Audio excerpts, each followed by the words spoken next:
Всем привет, я надеюсь, меня хорошо слышно. Давайте звук проверим, если все нормально, начнем. По идее, должно начаться. Ну что, всех с наступающим, давно не виделись. Сегодня, наконец-то, нам удалось собраться с МСом.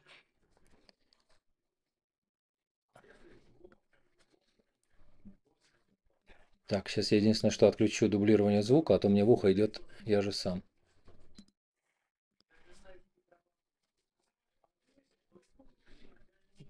Так, вроде бы удалось все отключить.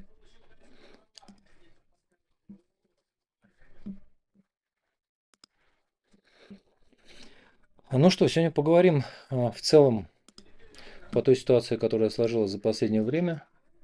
Вот, и нам пришла в голову мысль, что, наверное, сегодня нужно будет а, больше и подробнее остановиться на ситуации, которая связана с тем, что а, очень многие трейдеры теряют на рынке и почему. У меня все равно дублируется звук. Сейчас, секунду, не пойму почему.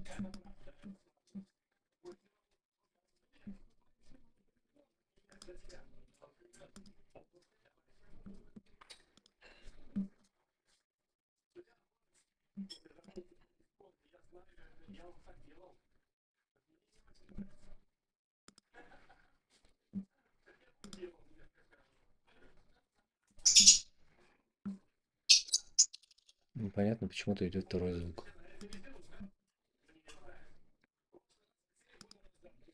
Я его выключил уже сейчас принудительно. Выключил. Так, вот здесь у нас уже Браузере. появился МС. МС, приветствую вас. Но Да, я все равно слышу приветствую вас всех от кого-то. приветствую тоже. Может, я от вас слышу, нет? Нет? Не пойму.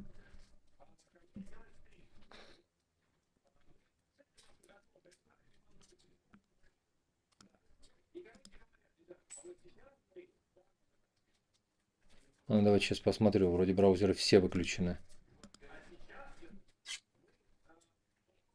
Вот теперь не слышу.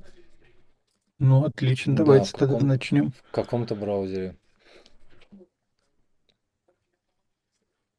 А, нет, все равно слышу. Ладно.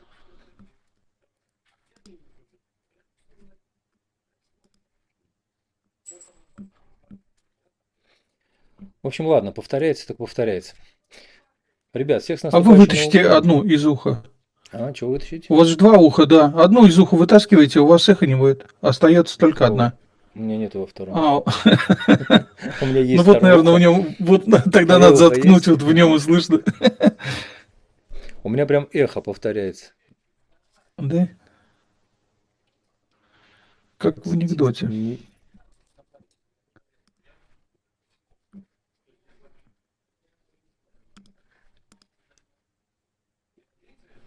не, да, не пойму, откуда прям идет эхо. Вот я сам себя, я говорю и сам себя слышу.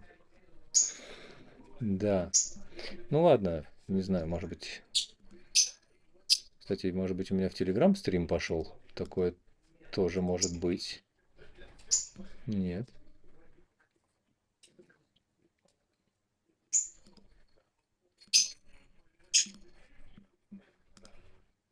Нет.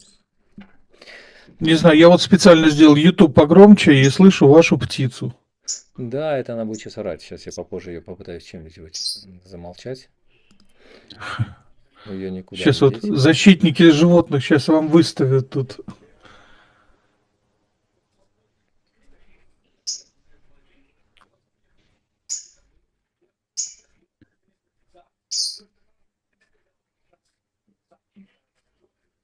Я вот все, вот вы сказали, я еще минуты две-три все прослушиваю заново. Вот все, что сказано.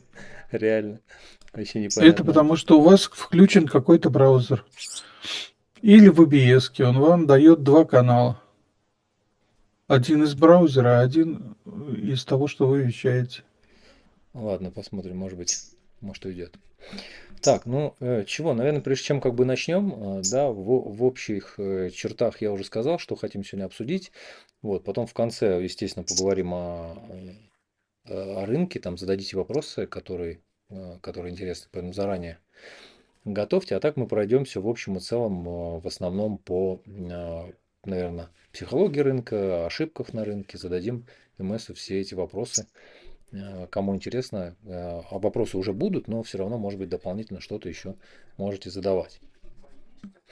Вот, но общая картина, я думаю, что большинству, там, кто следит за рынком, более или менее понятна. Сейчас в целом мировая экономика находится в таком режиме замедления, обвала нет, но инфляцию вроде держат, фондовый рынок так более или менее уверенно себя чувствует. S&P 500 на хаях, чуть-чуть ниже там своих максимумов исторических, но за год это такой достаточно существенный рост. Да, там, по-моему, 17 или 18% роста. Вот. Сейчас у нас самое, наверное, пристальное внимание все-таки к доллару. Индекс доллара падает. И это дает возможность биткоину вот держаться в неком диапазоне, да, который сейчас присутствует. Если доллар слабеет, обычно это, ну, благоприятно для рисковых активов в целом. И для акций, сырья тоже. Ну, криптовалюта, понятно, это высокорисковые активы. Наверное, стоит также учесть, и сегодня мы, наверное, тоже посмотрим на графике, это тот факт, что сегодня все-таки большинство участников рынка, особенно институциональные участники, они обращают внимание на старое, скажем так. То есть мы видим защитные активы в любой ситуации, которая раньше происходила, непонятной, были золото. Было серебро в том числе, но в основном золото. И вот мы видим, какой рост показало сегодня золото физическое, не цифровое. И серебро тоже там более чем в полтора, по-моему, раза уже улетело.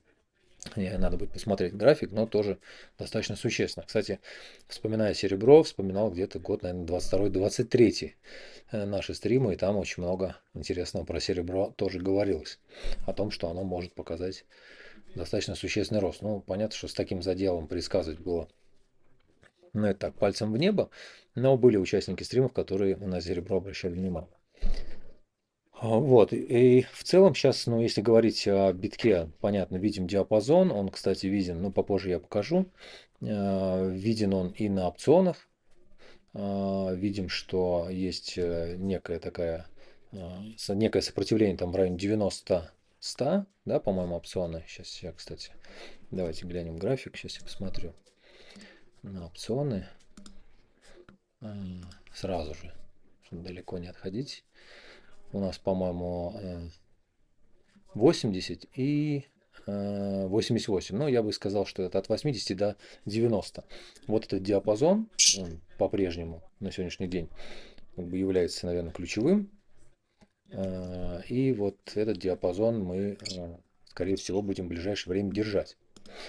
Вот. И также стоит обратить внимание и на то, что у нас эфир себя чувствует достаточно слабо, держится, пока держится, но он слаб по сравнению к биткоину, я бы так сказал. И оттоки у нас достаточно существенные по ETF. Тоже видим, что фиксировались крупные игроки. Фонды фиксировали прибыль, частично ребалансировали портфели.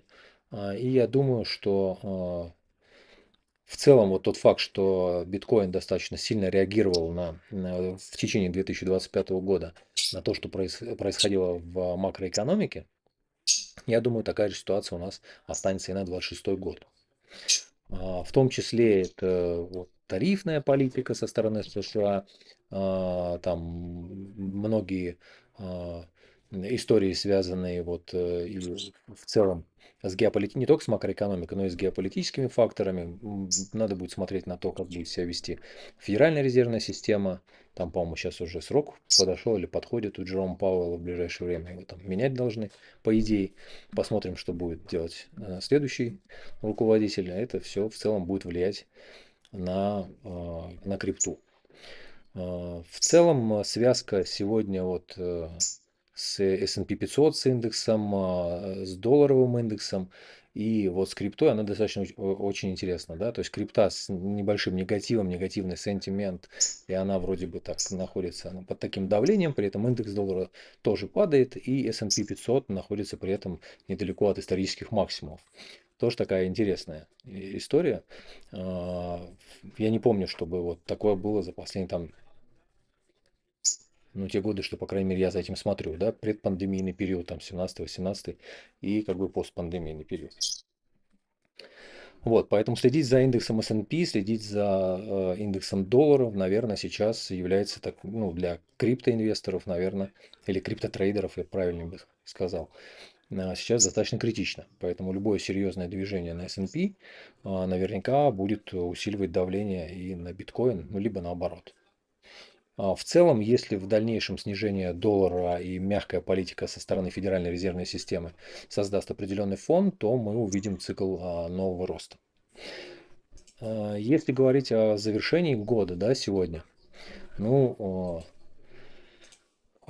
скажем так, ну, во-первых, набрали оборот ETF. Мы видели колоссальные приходы туда. И на эфир, и на биткоин, и дополнительно, по-моему, Solana уже открылась, еще там слухов ходило под разные интересные проекты, могли бы быть заявлены ETF. Вот. Также постепенно стали формироваться некие дополнительные в виде ETF, либо чистого биткоина, ну, в большей степени, наверное, ETF у крупных компаний. Они закладывали в свой портфель биток. Но не как, скажем так, отдельную какую-то маргинальную историю, а уже как полноценный актив, скажем, высокорисковый, высоковолатильный для баланса портфеля, ну, в той или иной степени.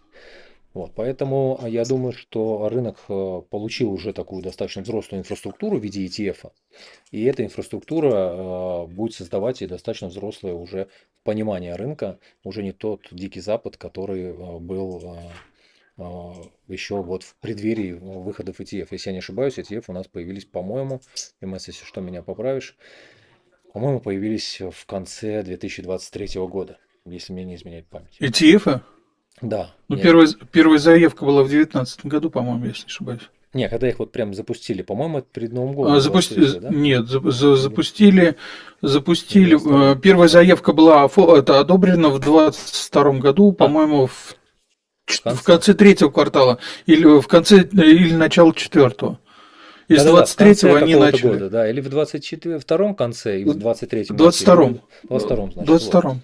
Вот с момента появления вот этой истории у нас рынок стал достаточно взрослый, на мой взгляд, и поэтому вот то, что мы, наверное, последний раз даже с МС на стриме обсуждали, по крайней мере, мое мнение было такое, мне кажется, МС в той же степени меня поддерживал, в том, что и рынок альткоинов себя вел по-другому, уже именно это связано было с тем, что у нас рынок стал немножко другим с точки зрения полной интеграции практически в общую глобальную мировую финансовую систему. Вот, поэтому на следующий год я думаю, что у нас есть несколько, ну, понятно, не думаю, а это объективный факт, что будет, есть вариант нескольких сценариев, какой-то с большей вероятностью, какой-то с меньшей. По крайней мере, первую половину года я ожидаю диапазонную торговлю. А вот уже во втором квартале здесь, ну, диапазонную это от 80 до 100. А во втором квартале вот здесь будет интересно. Здесь будет зависеть, как я уже сказал, от того, что будет происходить в целом на фондовом рынке, в макроэкономике и в геополитические факторы тоже имеют значение. Вот если ФРС будет аккуратно снижать ставку, ну, скажем так, более мягкую политику вести по отношению в целом к своей экономике, ну, как следствие и к макроэкономическим факторам. И если здесь мы увидим, опять-таки, новый интерес со стороны ETF, начнут потихонечку начать закладываться, то мы можем увидеть выше 120-130. Если же наоборот будет жесткая история, то мы увидим снижение уже в зону 60-70, что тоже имеет достаточно существенный риск.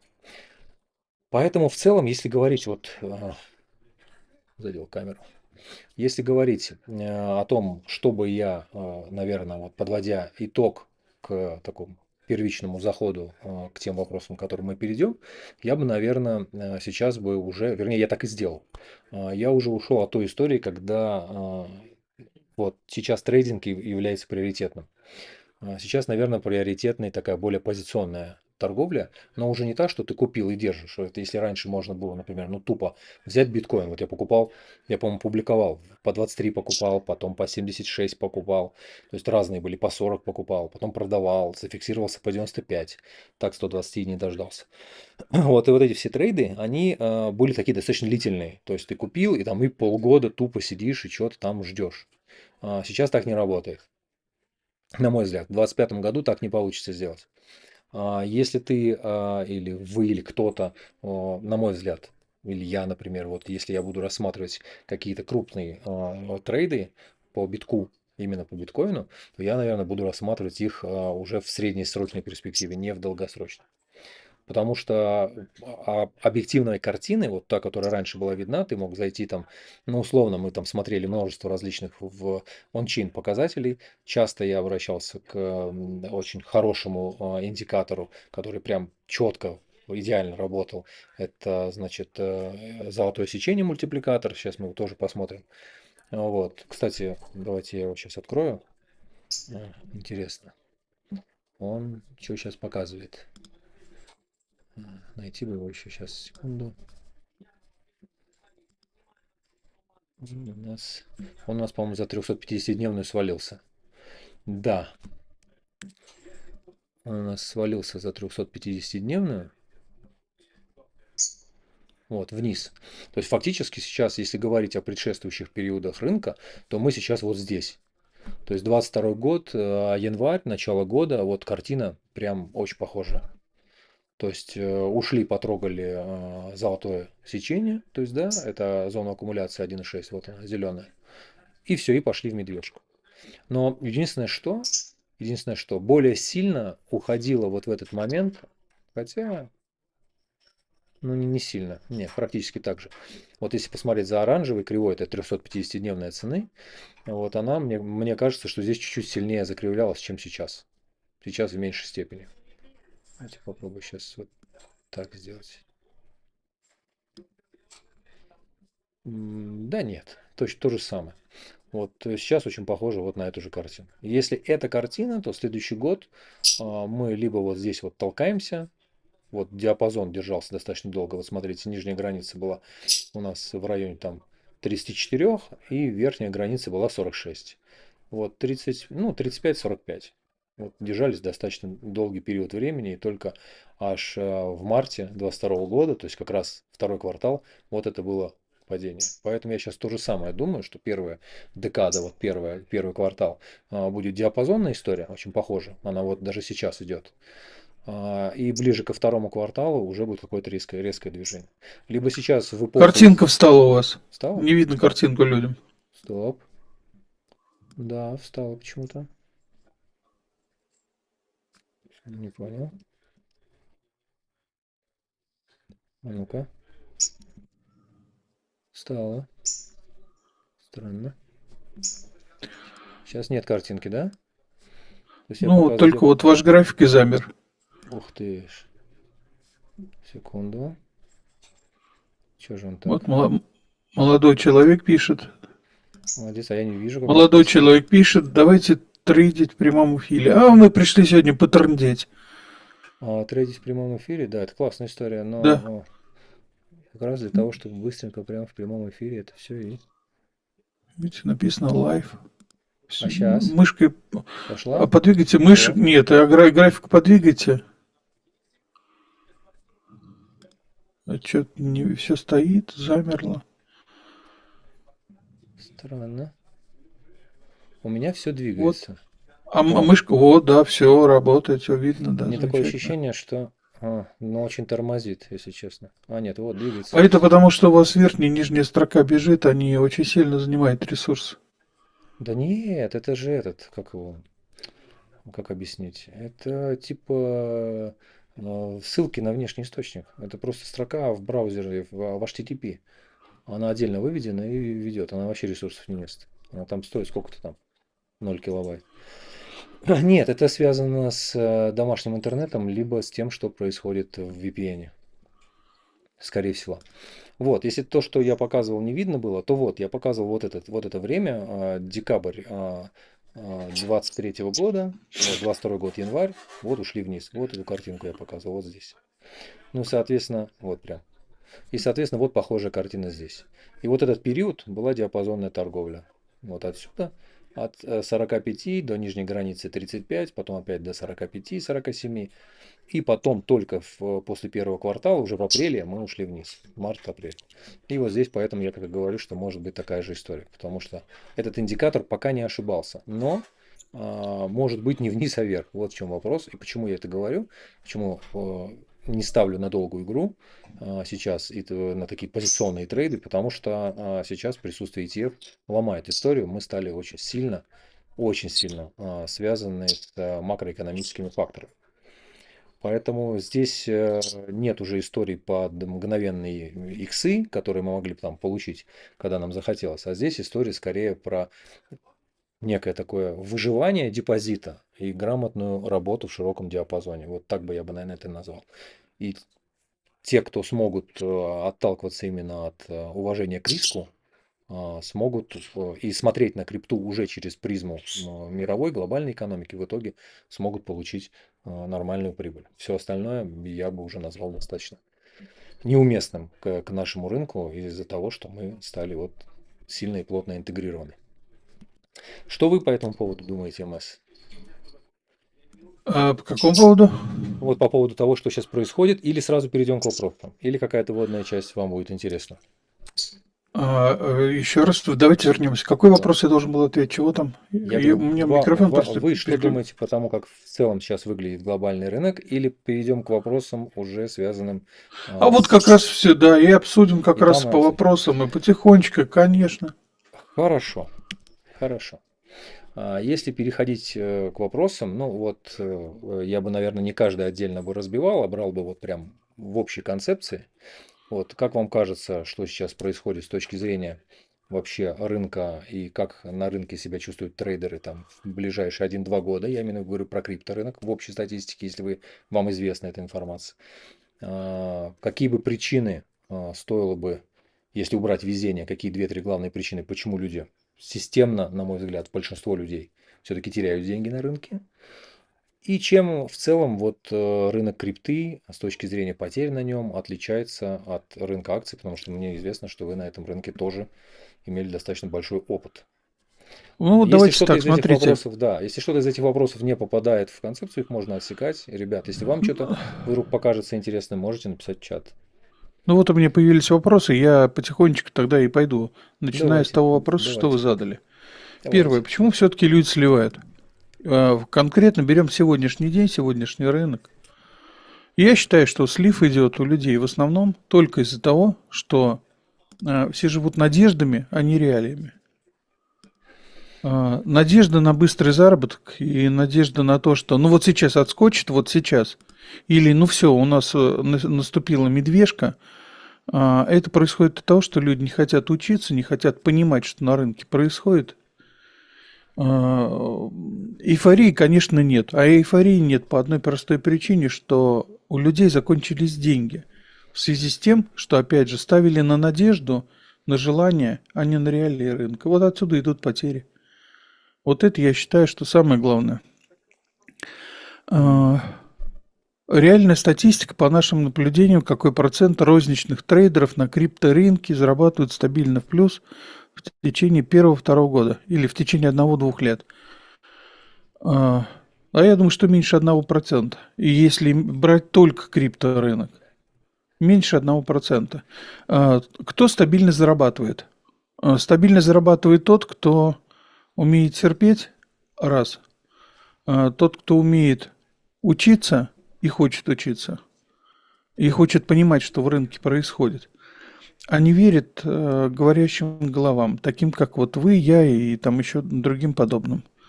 Нам не надо верить, на нас не надо ориентироваться. Мы не для этого здесь находимся. Мы сегодня потрындеть, а не поторговать. Поэтому не надо на нас ориентироваться. Но ориентироваться на других, которые говорят, что у нас туземон, тоже это я не рекомендую. Потому что это неправильная позиция. Нужно просто понять рынок. Кто на этом рынке выигрывает и стабильно зарабатывает? Первое, тот, кто идет без риска. Тот, кто не рискует, особенно в такие моменты, как сейчас. Почему? Первое. Люди не определили и не понимают, в какой конкретно фазе рынка мы сейчас находимся. Что конкретно сейчас в рынке происходит. Это раз. Причины того, что сейчас происходит. Люди не хотят разбираться, им не нужна ни макроэкономика, им это не нужно. Что людям нужно, из-за чего сюда люди приходят? Они хотят услышать: дайте нам хорошую монетку, где встать в лонг и когда нам выйти. Ну, вот это на этом все закончилось. Но это же неправильно. Вот. Ну, вот так. Совершенно верно, полностью, наверное, поддержу. Единственное, что я бы сказал бы еще, добавил бы, наверное, вернее, тоже бы поддержал бы и добавил. Я вычитал эту историю о том, что у нас есть такие организации, как SP Global, и вот они периодически выдают всякие отчеты. И вот по их отчетам стабильно от 1 до 5% розничных криптотрейдеров могут что-либо заработать. Но в целом это, вернее, не розничных, не криптотрейдеров, а трейдеров в целом. А из них криптотрейдеры, соответственно, если мы берем и фондовый рынок, там от 1 до 5 при той волатильности, что присутствует там. Но крипторынок, соответственно, это меньше 1%. В этой части вы абсолютно правы. Вот. И что говорить о системных потерях, вот тут тоже вопрос, тоже заранее есть заготовка под него, причем она есть из книжки, которую я читал, я о ней тоже говорил, вы тоже ее знаете. Это Джек Швагер, «Маги рынка». Вот. И там был такой момент, что если ты поймаешь какого-то трейдера и задашь ему вопрос, какая у тебя стратегия, он в ближайшие 2 минуты тебе ее не расскажешь, первую хотя бы, сразу не ответит, а начнет там, я сейчас, вот, ну, наверное, то у него никакой ее нет.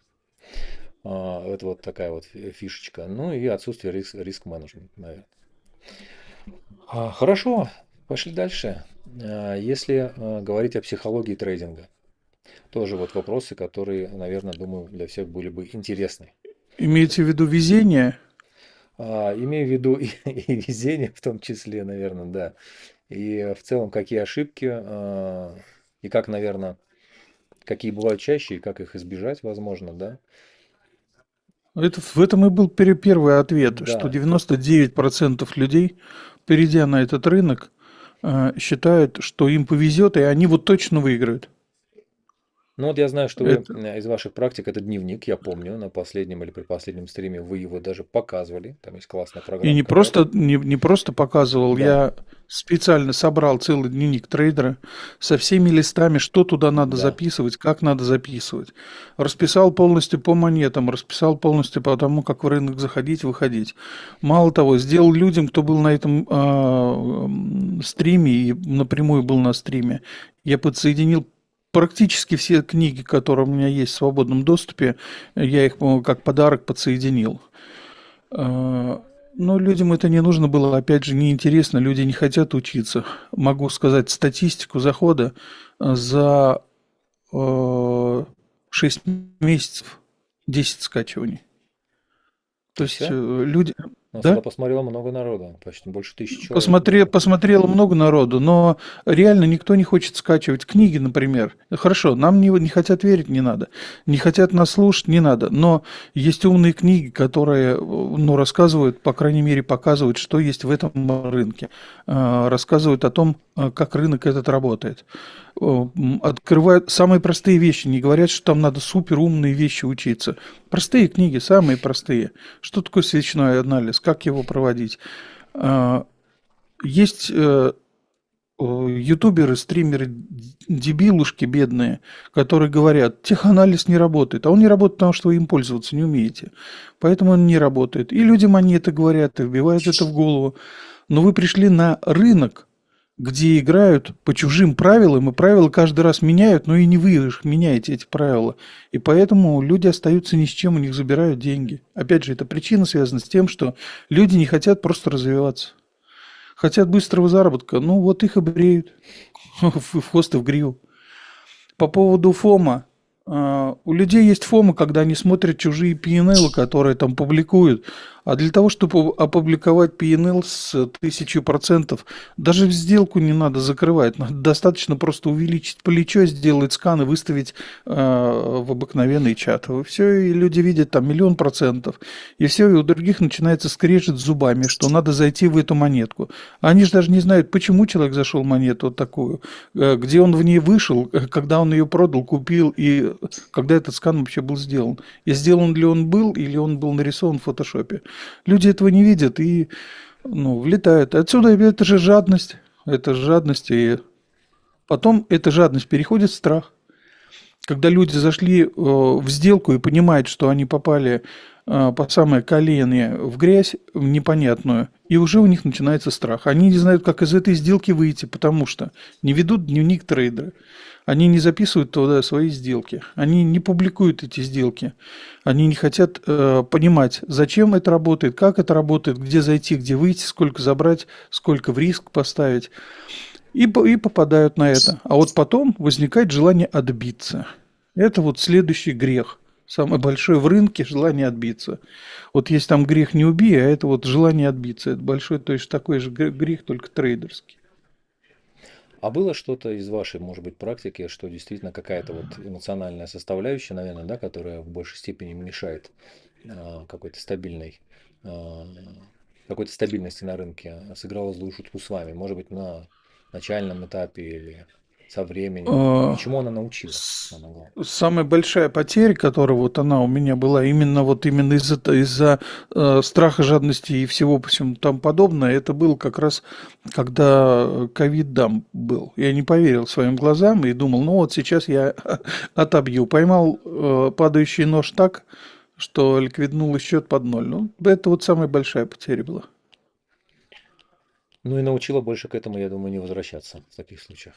Нет, Правильно? я просто вернулся к стандартной стратегии, которая у меня была, и больше уже не Ну, я влазил. имею в виду не возвращаться к такой попытке заработать быстро-быстро здесь и Нет, сейчас. падающие ножи ловит желающий, который показать стрим, где он сейчас на падающих ножах заработает миллион, вот он сейчас можно отбиться и заработать это.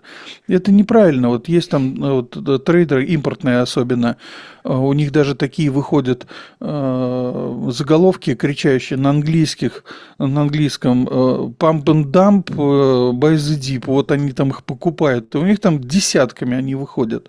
Ну и у нас они стали появляться в ру-сегменте, конечно, есть такие тоже странные люди, не будем их пальцем показывать. Есть такое дело, есть и 50 плечи, есть и 30% от депо, есть и усреднение лосей и так далее, и так далее. Все это, конечно, присутствует.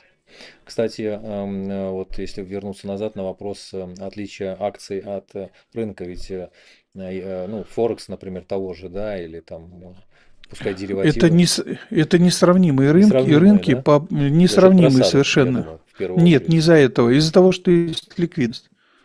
Ну нет, ликвидность Здесь, понятно. здесь из-за того, что нет ликвидности, и из-за того, что рынок нерегулируемый совершенно, это не дикий запад, это просто пришли люди забрать деньги. Вот они их забирают. Помните, когда мы с вами года полтора назад, или даже больше уже, может быть, в 23-м году мы с вами стримили, и у нас там был стрим, посвящен именно институционалам. Мгм. И мы с вами говорили о том, что институционалы пришли забрать деньги с рынка. Вот они их высасывают второй Ну, год так и подряд. есть. Вот они осушили, они работают по своей стратегии, а их стратегия, мы не входим в их стратегию, мы входим в их, скажем так, поле жатвы. Вот они с нас собирают деньги. Всеми доступными способами. Ну и начали хулиганить, конечно, биржи. Очень сильно. Просадка, которая была из-за того, что украли деньги у Байбита, например, эфир украли. После этого, помните, они сбрили весь народ, который только можно, чтобы компенсировать все свои затраты. Мгм. 10.10, которое было падение, это же падение было тоже вызвано искусственно. На дексах сначала выставляли большие ордера на покупку, потом делали большие спуфинг-ордера и дампили рынок, начиная с, скажем так, малобюджетных бирж, где ликвидности не хватало. Оттуда пошли все проливы. Ну и поучаствовал, конечно, Байбит там, он очень сильно опустил рынок. Маркетмейкеры вышли, они понимали, что происходит. У меня на Бусти вышло видео о том, секрет о том, как работают маркетмейкеры. Там очень хорошо рассказывается о том, как маркетмейкеры вовремя умывают руки, выходят с рынка и дампят рынок спокойно. При этом они же выставляют большие ликвидные ордера уже на моменты падения. Почему они падение Мгм. останавливают? Именно поэтому круглые цифры. Ну, хорошее видео, там оно есть. На Бусти у меня можно посмотреть. Ссылка есть в описании канала.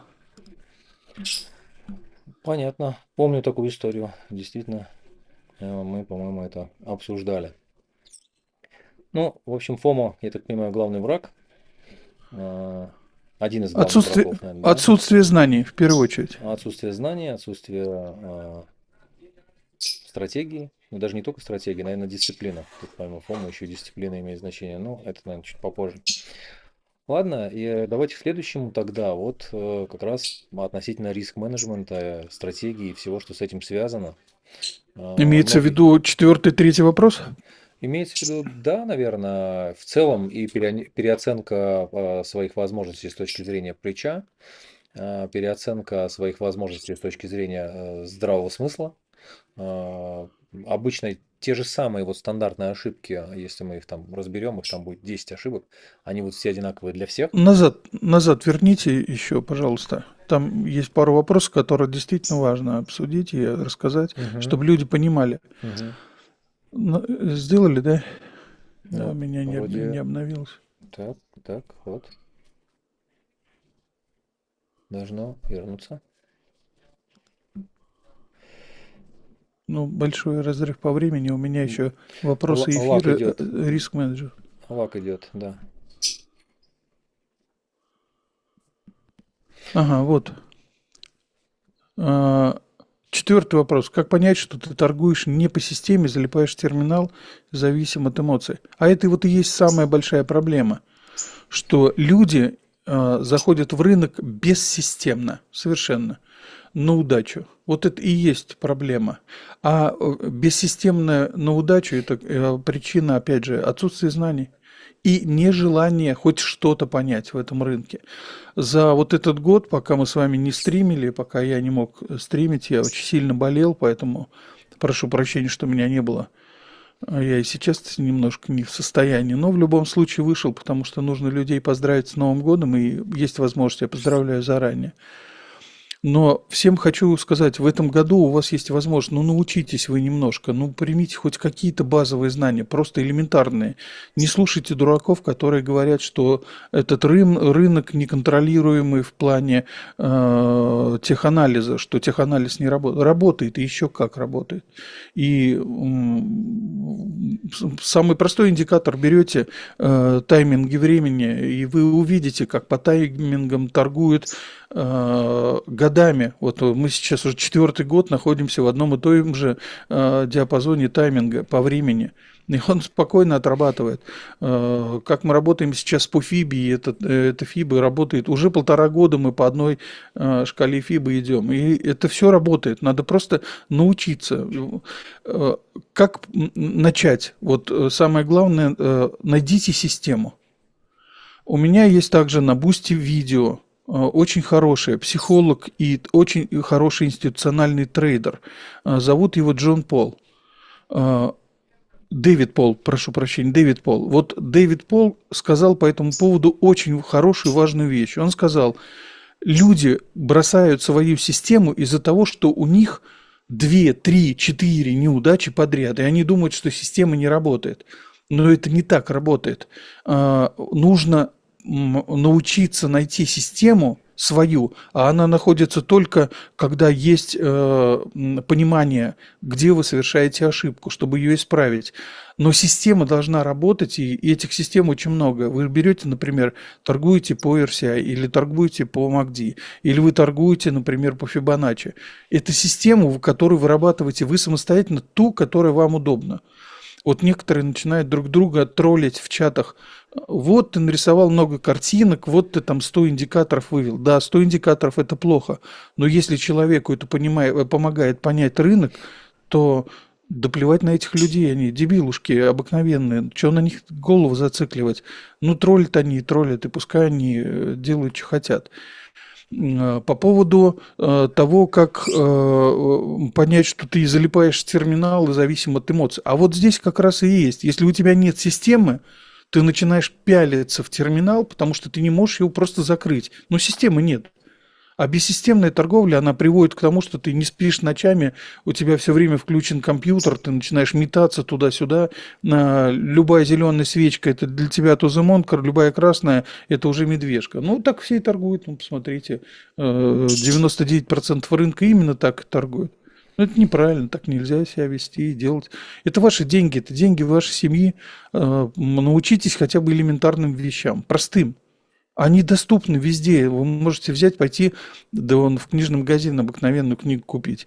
Я в течение уже последних, там, сколько мы уже там по стриму с вами знакомы, уже 5 лет я говорю, купить книгу Томаса Булковски. Сейчас вот вышла 6-я версия, она продается, доступна. 2 книги Томаса Булковски. Это полная энциклопедия графических паттернов. Найдите то, что вы видите на графике. Найдите и торгуйте по этим паттернам. Они работают, они всегда будут работать, потому что, как вы правильно сказали перед этим, это психология рынка. А психология, она никогда не меняется. Люди будут всегда жадными, и люди всегда будут глупыми в плане отсутствия желания учиться. Вот, ну, это самое главное, я думаю. Ну, Вот лень это еще, мое мнение такое. такая Да, присутствует еще лень. практики, которые рекомендуют, чтобы держать голову холодной. А голову холодной вы будете держать только тогда, когда у вас есть система. А система – это в первую очередь терпение. Если у вас нет терпения, у вас не будет никакой системы, даже самый лучший не будет работать. Потому что если вы выбрали для себя стратегию, завели дневник трейдера и написали, я куплю по этой цене, а выйду по этой. Или я выйду по другой цене при условиях, и указываете условия. Вам даже график не нужно. Например, вот для некоторых, может быть, сейчас будет дикое откровение о том, что очень многие институциональные трейдеры вообще не открывают график. Ну, просто не открывают. У них есть обыкновенный текстовый терминал. В текстовом терминале находятся все точки входа-выхода, текущая цена, спредовые цены. Они видят, где есть спред и ликвидность в какой цене. Им даже торговать не надо. Они там, даже в обыкновенном Excel, просто указывают цену, по которой зайти и выйти и продать, в каком количестве. И так торгуют, они даже график не смотрят. У них график, нафиг он не нужен никому. Но люди, которые пришли на этот рынок, они что делают? Они заходят к первому попавшемуся YouTube трейдеру, который показывает, как он торгует. При этом он там где-то, может быть, там лукавит в том же самом трейдинге, где-то еще что-то. Люди начинают на него смотреть и копируют глупость. Потому что, во-первых, нельзя торговать как все, нельзя торговать как кто-то один, потому что если вы торгуете за кем-то, это значит, вы торгуете бессистемно, без стратегии. Вы же не знаете возможности человека. Может, он завтра может на счет завести миллион, и ему плевать на все эти просадки. Он может вытерпеть любую просадку. А сможете ли вы вытерпеть просадку со своими $100 или $1000, когда у вас будет просадка в минус, там, допустим, 30% началось, а дальше еще одна просадка, и вас просто ликвиднет, и все деньги ваши ушли. Поэтому нельзя так делать. Вот здесь и есть как раз холодный расчет. Дневник трейдера, у вас есть определенная стратегия, не зацикливаться на этой торговле. Самое главное – учиться. Возможностей много. Да, Ну, вот это самое главное. действительно система, да, то есть если подводить итог, то можно сказать, что существует два вида трейдеров. 99% это эмоциональные торговцы, а 1% это те ребята, которые торгуют системно. Можно их назвать системными, наверное, трейдерами, правильно будет сказать. Вот. И системный трейдер, он понимает и может описать свой сетап, какая была логика этого сетапа, соответственно. Он ведет статистику, либо через какие-то дополнительные приложения, либо сам ручками это делает по старинке. Вот. И частота его сделок, и в принципе сетапов, которые он находит по определенной системе, она никак не зависит от... У него очень хорошее настроение, он встал там с той ноги или не с той ноги, у него жадность там заиграла, или боится он чего-то. и так далее. А эмоциональный трейдер как раз-таки это тот, кто работает исключительно по внутренним каким-то своим ощущениям, может поменять план прямо на ходу сделки, докидывать маржу там после лосей или с лосями, или как угодно там это назовите. Бедный морж с лосями. Да, делать что угодно, но только не то, что надо делать в действительности. Вот, к сожалению, это касается и меня, в том числе эту историю я переходил и до сих пор этим могу страдать из-за, там, наверное, внутренних каких-то эмоциональных факторов. Это не каждый может делать и работать с биржей вот так вручную. Это достаточно сложно, именно с эмоциональной точки зрения. Вот. Ну, а что касается дневника сделок, естественно, лимитов, рисков, это классная история, и я вот в нее иду. И, кстати, вы в действительности рассказали такую историю, которую не каждый может рассказать. Мне посчастливилось в этом году, я не помню, я говорил это или нет, познакомиться с одним из основателей. Не буду называть эту историю, а если даже назову, вам это ничего не даст. Такие компании, они не засвечиваются в целом на рынке, их практически вот так вот на улице не встретить. Это через ты можешь случайно оказаться с кем-то из руководства или вообще с кем-то, кто там работает. Эти компании называются квантовые трейдеры. Это ребята, которые занимаются высокочастотным трейдингом с очень большими объемами. И у них их маржа, она не в плече. То есть они не масштабируются плечом, они масштабируются с размером капитала, потому что их сделки максимально безопасны. Это ребята, которые ставят высокочастотные системы на территории биржи. Ну, например, он торгует спредом с гонконгской биржей и с бразильской биржей. Значит, у него стоит система, настроена на высокую частоту, у него открытый шлюз с биржей по контракту, где в той стране, где находится эта биржа. То есть он прям едет условно в Бразилию. Если это находится в Бразилии, значит в Бразилию. Если находится там условно в Гонконге или там в Шэньчжэне или еще где-то, он едет туда и там устанавливает такую же хрень. И на спредах это может быть спреды в одном кластере, в одном секторе, это может быть спреды на разных активов. Ну, то есть там много различных стратегий. У них сидят финансовые инженеры, и они не смотрят на график. То, что сказал МЭП, это информацию, которую просто так вот найти. Не знаю, может, чат GPT об этом знает. Сейчас они там все знают. А так в целом простому человеку достаточно сложно. Они смотрят на датасет. То есть им не нужны никоим образом никакие свечки, Ренко, Хайконеши, там, я не знаю, там японские свечи, индикаторы и прочие истории. Они алгоритмы пишут сами. То есть они собирают датасет определенный, и по этому датасету работают со стратегией. Стандартная стратегия, стандартный финансовый инженер, он же и программист отчасти, собирает такую стратегию в целом и тестирует, обязательные бэк-тесты, тестирует в течение нескольких месяцев. И если на бэк-тестах коэффициент Шарпа удовлетворяет их запросам, они потихонечку эту стратегию переводят в разряд полубоевых и потом боевых. То есть в среднем одна стратегия проходит путь в течение от 3 до года, прежде чем она выходит на реальные тесты. Вот так работают профессиональные проб-компании, хедж-фонды, можно так сказать. Это такого уровня трейдеры, не инвестиционные, а именно трейдинговые компании. Вот, поэтому там, конечно же, в меньшей степени они зависят от риска, потому что их риск обусловлен именно дельта-нейтральными стратегиями. А в нашей истории стандартные, ну, большинство обычных трейдеров торгуют направленно, то есть они не хеджируются. Соответственно, если нет хеджа, если ты торгуешь условно на споте и не хеджируешься на фьючах или опционами, или фьюч не хеджируешь опционом, либо не используешь дельта-нейтральные стратегии в самих опционах, то у тебя совсем другая история. Ты уже должен заниматься именно дневником, риск-менеджментом конкретным, да, и причем максимально отталкиваться именно от риска, а не от прибыли. Тогда все будет в большей степени хорошо выглядеть. Вот. Ну и переходя вот к следующему вопросу, как раз риск-менеджмент, плечи. Вот. И в целом вся вот эта история, которая касается рисков. Вот я, наверное, очень давно уже ушел от того, чтобы мое плечо когда-либо хотя бы в какой-либо сделке превышало, ну, наверное, 5. Но до сих пор знаю, что многие торгуют 50-м, 30-м, 100-м и непонятно каким плечом. Понимаю, что это может быть сделано на $100, но считаю, что все равно, как бы это правильно назвать, не страх упущенной выгоды, а жадность, наверное, да, она может привести при такой игре в конечном итоге на повышение ставок. Это банальный азарт человеческий, и очень сложно с ним совладать. И, кстати, возвращаясь, наверное, к предыдущему вопросу, прежде чем я дам вам снова слово, я хотел бы сказать, что именно в части того, что не работает технический анализ. Технический анализ, он построен на алгоритмике.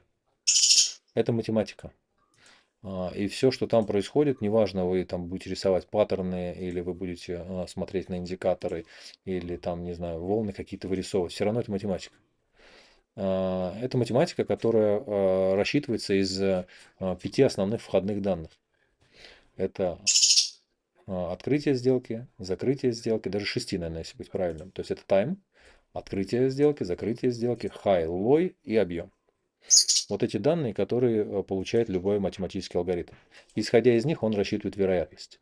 Наверное, на сегодняшний день, если не брать какие-то инсайты, это, наверное, самое точное, что можно придумать.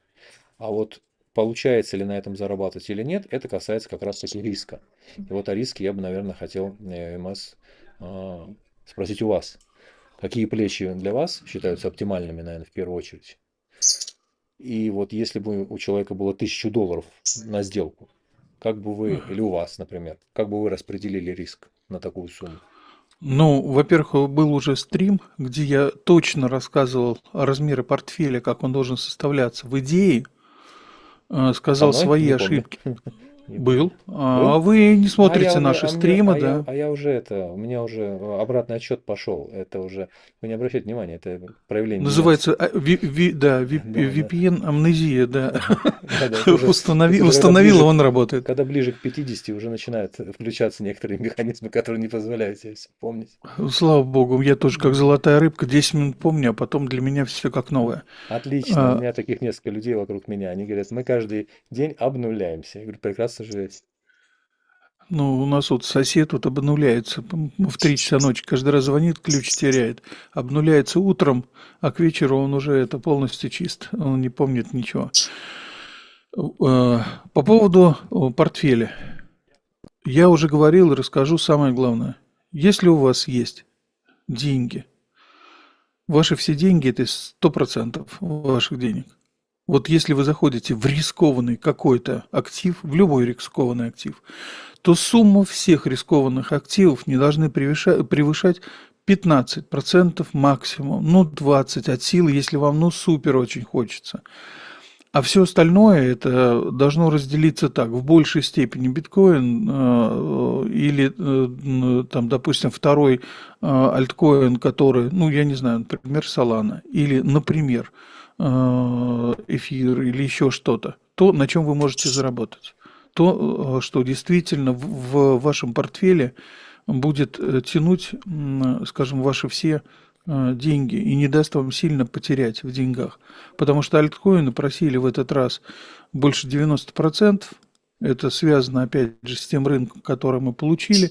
Да, у нас сезон такой в этот раз. И этот сезон связан не с тем, что альтсезона больше не будет. Альтсезон будет, и будет очень хороший альтсезон. Я вот верю и знаю, и понимаю, почему он такой будет. Объясню, опять же, свое мнение, почему так будет.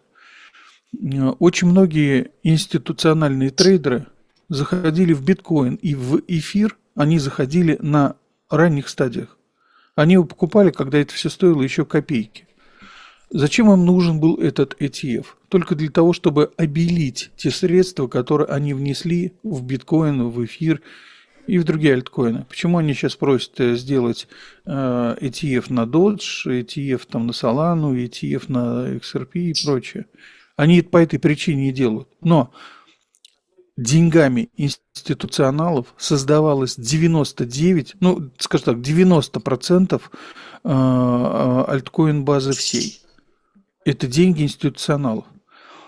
Может быть, они не теми, скажем, путями поступали, но первично все деньги были созданы, это взято из фондов, которые институционалы организовали.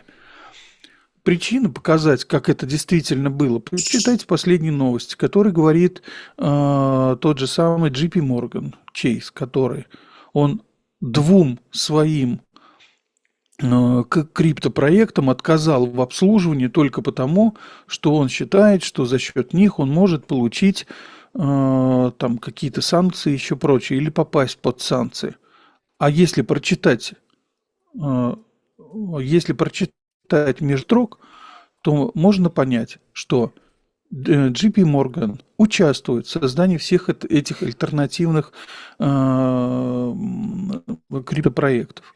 Они участвуют, там деньги эти есть. Есть крупные фонды, мелкие фонды, но все институционалы участвуют в этом, потому что вы не можете обеспечить ни ликвидность рынку, не зайти нормально на биржу. Чтобы на биржу с нормальным с криптопроектом зайти, от 50 тысяч вход. Это только вход, это только залистить проект, это только начало. Да, там есть мелочь, которую там постят мелочь одного дня, и через 2 дня ее удаляют. Это ни о чем. Но я говорю про нормальные проекты. Нормальные проекты, чтобы завести, нужно создавать ликвидность, нужно нанимать маркетмейкеры, чтобы маркетмейкер эту ликвидность проводил. Нужна не одна биржа, не один маркетмейкер.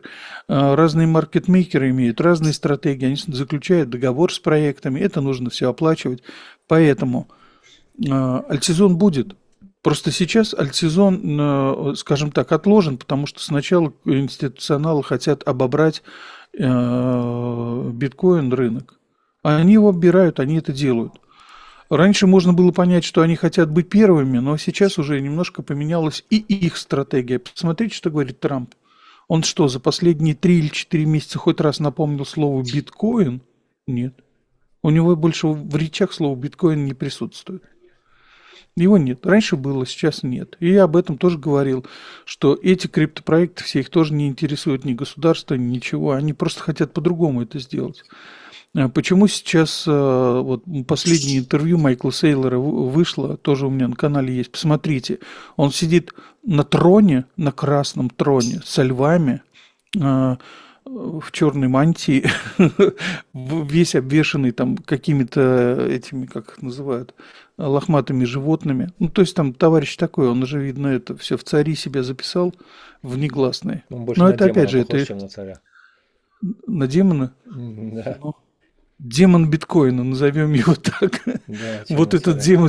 демон биткоина, вот там он сидит, и он вещает с очень большим пренебрежением к рынку и ко всем людям.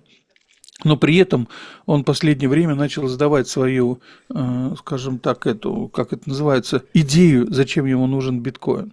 Он всего лишь хочет обеспечить все рынки долларом за счет того, что у людей будут забирать биткоины, выдавать кредиты в долларах. Имеется в виду государственные, крупные институциональные, такие же там и банковские системы. Ну, о них идет речь. И он на этом зарабатывает, и он на этом будет зарабатывать. Ему биткоин нужен только для того, чтобы сделать себе обеспечение. Прошу прощения. Ну вот, как бы так. Какой, по-вашему, максимум плеча кредитного? Вот у меня бывает по-разному. У меня бывает от 2 и максимальный, конечно, у меня был там и 20-е плечо было, и 50-е было, когда был рынок более-менее стабилен. Сейчас рынок нестабильный. Я стараюсь как можно меньше с плечом торговать. Особенно вот сейчас, в последнее время, ни одной сделки у меня нет плечевой. Только я покупаю на спот сейчас. И докупаюсь там монетками только ради спота. Торговли сейчас у меня никакой нет. Это вот мои, скажем так, видения. Потому что рынок сейчас предсказуем, но опасный. Потому что могут вынести только для того, чтобы просто вынести, не более того.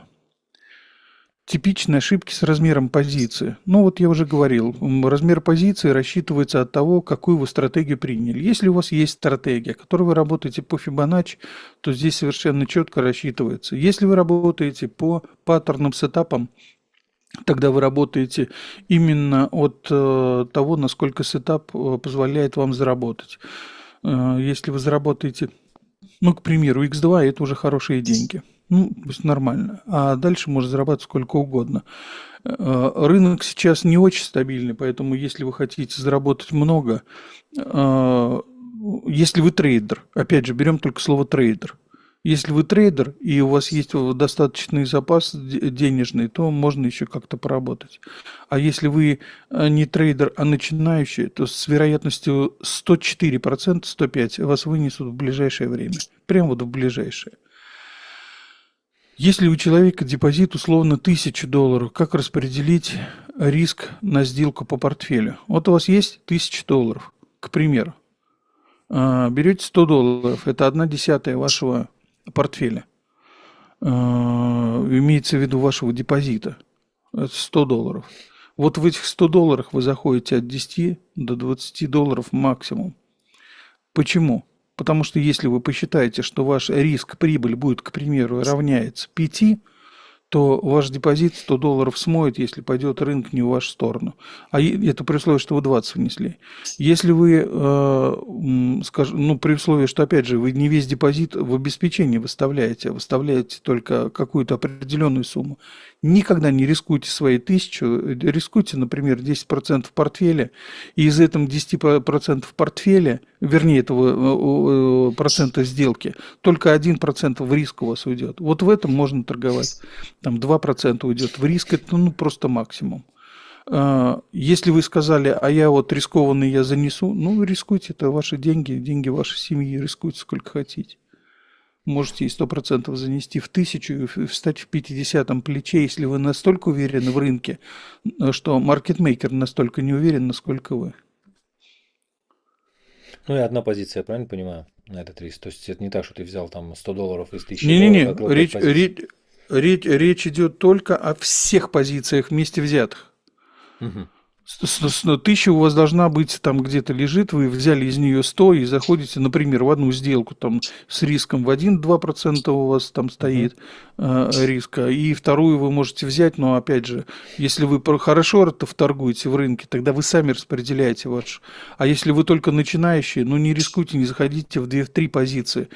Есть такие люди, которые показывают, например, скидывают, не хотят к нам на стрим ходить, но показывают, вот я одновременно торгую 5 монет, и все у меня плюс 500%. Я задаю вопрос, сколько у тебя в сделке? Он говорит, $1. И я говорю, а в обеспечении? Он говорит, 5000. Тогда да, тогда можно и 5 позиций держать, если у него 5000 в обеспечении и доллар в сделке. Да хоть 100 позиций так можно держать, даже если тебя вынесет на $1, то уже, опять же, это не те потери. Ну, это если подводить итог, то так, собственно говоря, это все и выглядит. Если розничество обычное думает, сколько я заработаю, если рынок окажется прав, а профессионал говорит, сколько я потеряю, если я окажусь неправ. Ну, Ну да, поэтому, да, да, это об да. этом речь идет, конечно. Именно отсюда идет и главная цель, это выживаемость депозита, контроль просадок, это грамотное управление рисками без всякой агрессии, а не так, как вот у нас любят залететь сначала в сделку, потом думать, где поставить стоп-лосс, и вообще, в принципе, сценарий убыточности ну, не рассчитывается вообще никак.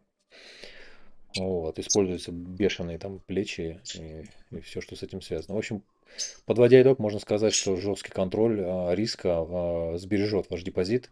И в целом, наверное, неважно, с каким анализом вы подойдете, графическим, техническим или любым другим, от риска будет зависеть, я думаю, что больше, ну, на мой взгляд, больше 90% успеха. Именно от контроля Ага. риска. Так, давайте дальше. Давайте с удовольствием. Дальше у нас особенности Манипуляция. манипуляции. Особенность национальной манипуляции. Да, насколько сильно крупные игроки, маркетмейкеры влияют на вынос стопов, охотятся за ликвидностью. Это то, что мы уже, наверное, частично коснулись этого вопроса. Какая или какие рыночные ситуации гарантированно опасны для новичка? Пампы, дампы тоже частично этого касались. Низколиквидных активов, вот это я точно помню, деменция не сработала. Помню, вы об этом говорили на, по-моему, последнем стриме, касаясь альтов. И какие поведенческие, наверное, паттерны присутствуют у вот, основной массы розничных участников, которые, ну, можно регулярно использовать, или вы, может быть, когда-то использовали против рынка или вместе с ним. Вот. Ну, Смотрите, маркетмейкер на сегодняшний день один не может в состоянии двинуть весь рынок, но при этом один маркетмейкер может задать тон всему рынку. Это факт. Почему это так? Например, если один маркетмейкер считает, что мы берем биткоин, мы сейчас не берем альткоины, и манипуляции в альткоинах это действительно как дикий запад, еще непонятно, что там будет и чем это все закончится. Мы берем более-менее развитый биткоин. Вот маркетмейкер в биткоине, например, определил паттерны, сетап, по которым он будет вести рынок. Если кто помнит меня с 2021 года, я показывал паттерн 3 пика и дом с куполами, как он отрабатывал. В этом сезоне работает распределение вайков. Вот мы сейчас торгуем именно по распределению вайков. Будем считать, что маркетмейкер определил этот рынок, и он в этом рынке сейчас ведет весь этот рынок именно по вайкфу. Если это так, то нам надо, и мы поняли о том, как это будет вести, мы должны разгадать таймфреймы, по которым двигается рынок. В какой момент времени будет падение, в какой времени будет разворот, где будут опасные ключевые точки. Но для этого надо знать опять и понимать, как работает Вайков. Либо купить книжку, либо почитать, посмотреть где-то там видео. У меня на Бусти там выставлены этих вайков, я разные стратегии по вайкову и само описание стратегии. Я их там штук 10 уже точно есть. Я их выставил, эти видео, можно зайти посмотреть. Вот если мы знаем, понимаем, что рынок ведут маркетмейкер по вайкову, и мы определили таймфрейм, в котором мы будем двигаться, нет ничего сложного. Двигаться с этим рынком, успокоиться и не дергаться. Многие трейдеры не понимают, как это делается, но они не хотят ничего слушать, они смотрят низкий таймфрейм совсем, 1, 2, 3, 5, 10 минут. Они смотрят там 15-минутку, но при этом сами не торгуют и считают, что в 15-минутке у нас это идет медвежка. Но если посмотреть на крупные, это старый, да, 3 пика, это старый. Сейчас у нас идет именно вайков дистрибуция, который распределение. Он даже у вас там фонит, говорят. А фонит у кого?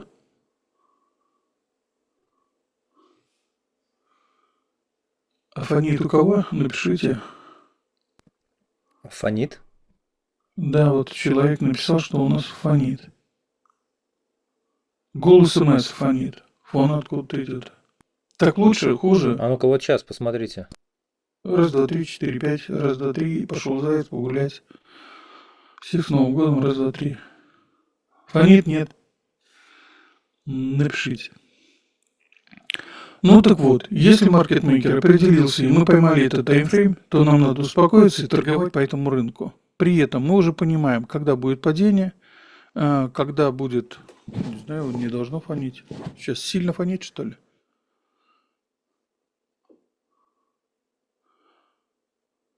Раз, два, три. Как только график переключили, начало фонить. Значит, вот мы нашли источник вашего дублирующего голоса. Где-то появился дублирование? Как только вы переключили Он пропал, график. в дублирование ушло, это на браузере залип звук просто. Не, вот сейчас люди пишут. Уже все good. гуд. Отлично. Вот если год, пойдем дальше. Маркетмейкер определил с нами движение, мы знаем это движение, и начали мы по нему работать. Соответственно, что нам нужно делать?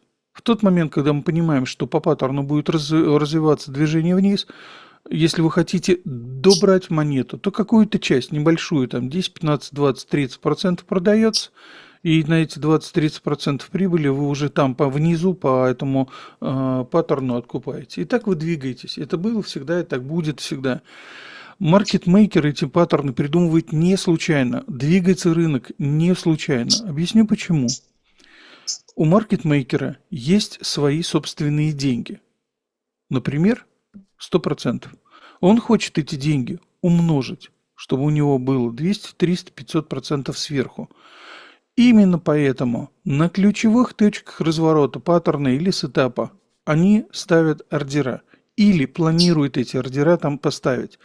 Иногда маркетмейкер для того, чтобы сманипулировать этим рынком, он эти ордера двигает так, как ему удобно, но сохраняет всю структуру самого паттерна сетапа. Именно то, что сейчас по рынку и происходит. Чуть позже я покажу график и расскажу, что я вижу, как я вижу и каким образом я увидел, что сейчас на рынке происходит и как мы двигаемся. Ровно год назад, если вы посмотрите наш стрим от октября-ноября прошлого года, вы увидите, что я тогда показал, что мы двигаемся именно по этому паттерну. Ничего не изменилось. План в действии, мы по этому плану идем уже год. Все движения. Один человек мне написал, покажите, что вы видите. Я ему скинул график. Он мне говорит, не очень похоже. Я ему отвечаю, что если у любого паттерна и сетапа есть структура и есть фазы паттерна и сетапа. Вот если мы сохраняем структуру и фазы, то сам график, он может чуть-чуть отличаться, и он будет отличаться. Например, если ликвидности в рынке выше, значит, где-то в какой-то момент времени у нас не будет такого сильного падения, как нарисовано на графике. Или маркетмейкеры и крупные игроки начали сливать больше денег. Ну, например, планировалось, что будут сливать там 2-3 маркетмейкера, а начали сливать 10. Конечно, падение будет чуть ниже, но структура будет та же. И будет точно такая же фазовое распределение. Мы сейчас находимся там в 10-11 фазе, если смотреть по дистрибуции Вайкофа. Все там есть, все посмотреть можно, чуть позже все откроем, покажем, вы увидите, что видим мы, может быть, вы увидите, что мы видим. Если скажете нет, найдете что-то свое, делитесь в чате, пишите нам, увидим, будем общаться по этому поводу. Но пока ничего не изменилось. Вайков рулит. Как отличить нормальную коррекцию от начала слива? Опять, если вы не учитесь, если вы не понимаете, как работает ликвидность в рынке, что такое order flow, если вы не хотите научиться видеть, как работают по smart money, если вы, крупный игрок, который умные деньги, мы о них говорим, если вы не видите эту структуру, не понимаете и не хотите ее учиться, как вам можно объяснить, где коррекция, где слив, и как этот рынок дальше будет двигаться? Вот если вы это понимаете, то в таком случае вы можете определить, где коррекция, где слив, где толпа верит в рост, а где она не верит. Как вот мне товарищ написал, а я не верю, что мы вырастем. Я сказал, я тоже не верю. Ну что делать? Но рынок верит. Мы не рынок, мы не маркетмейкер, мы не можем обеспечить весь этот рынок деньгами. Даже если мы сложим все вместе, кто сейчас слушает наш стрим, и еще десяток стримов, которые идут параллельно, если мы сложим все деньги, мы не сможем на этом рынке двинуть рынок даже на 1%. Года 4 назад достаточно было двинуть ликвидность на 1%, чтобы движение составило где-то в районе $1000. Сейчас не хватит этих денег. Потому что рынок стал дороже, и он стал массивнее, имеется в виду, нагрузился. На стриме год назад я приводил пример. Весь рынок биткоина и весь альткоин рынок – это как КАМАЗ, и рядом, даже не КАМАЗ, а, наверное, какой-нибудь карьерный самосвал, и рядом стоит обыкновенный запорожец. Вот примерно такая разница в возможностях, в том числе и в грузовых возможностях. Добрый вечер, человек пишет. Добрый вечер. Этого человека я знаю. Привет, Леша. Банзабан, приветствую вас, тоже здорово. Банзабан тоже. Да. Есть ли поведение паттерной толпы? Да, конечно. Паттерны толпы – это как раз и есть психология рынка. Психология рынка основывается на 3 самых важных китах. Это жадность, это страх и глупость. Вот эти 3 огромных столпа, они в рынке будут всегда. Просто всегда. Люди всегда будут жадными и глупыми. Потому что если ты глупый, ты будешь жадным. Если ты жадный, то значит ты, соответственно, глупый. Потому что жадность и расчет рядом никогда не стояли. Если вы расчетлив, но здесь нужно смотреть ваше состояние страха. Потому что если вы боитесь своего расчета, в таком случае вы потеряете деньги, потому что вы, опять же, это эмоциональная составляющая. Эмоциями торговать нельзя. ФОМО торговать нельзя, психи свои нельзя, попытки отбить деньги нельзя. Это сразу ведет к потере. Неправильное распределение эмоциональное и финансовое, оно всегда приводит к потере. Как говорит мой тесть, пиво человека делает глупым и ленивым. Вот надо быть внимательным. Не пить пиво, пока торгуешь. Ну, если подводить итог, наверное, да, можно уже по этому Да. вопросу, то крупные игроки действительно используют определенные зоны, по моему мнению, за исключением тех, что мы не видим, айсберги. Такое тоже есть. Наложите шаблон баров с предыдущего хая. Мы попозже наложим. Да, график мы откроем чуть попозже. Какой-нибудь шаблон и на кого-нибудь наложим. Вот. В целом, ПМС полностью согласен с тем, что вы сказали.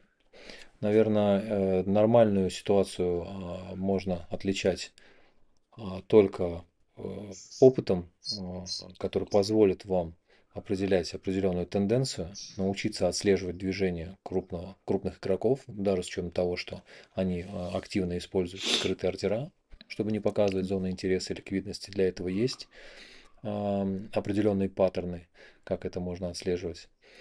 Не верить на пиках, что в этот раз все иначе, а на дне не убеждаться в том, что, наверное, никогда ничего не восстановится. Это вот классическая, наверное, история.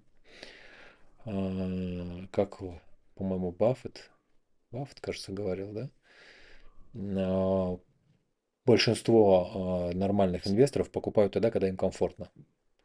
Вот это один из основополагающих принципов, наверное, участия в любой сделке, когда вам комфортно.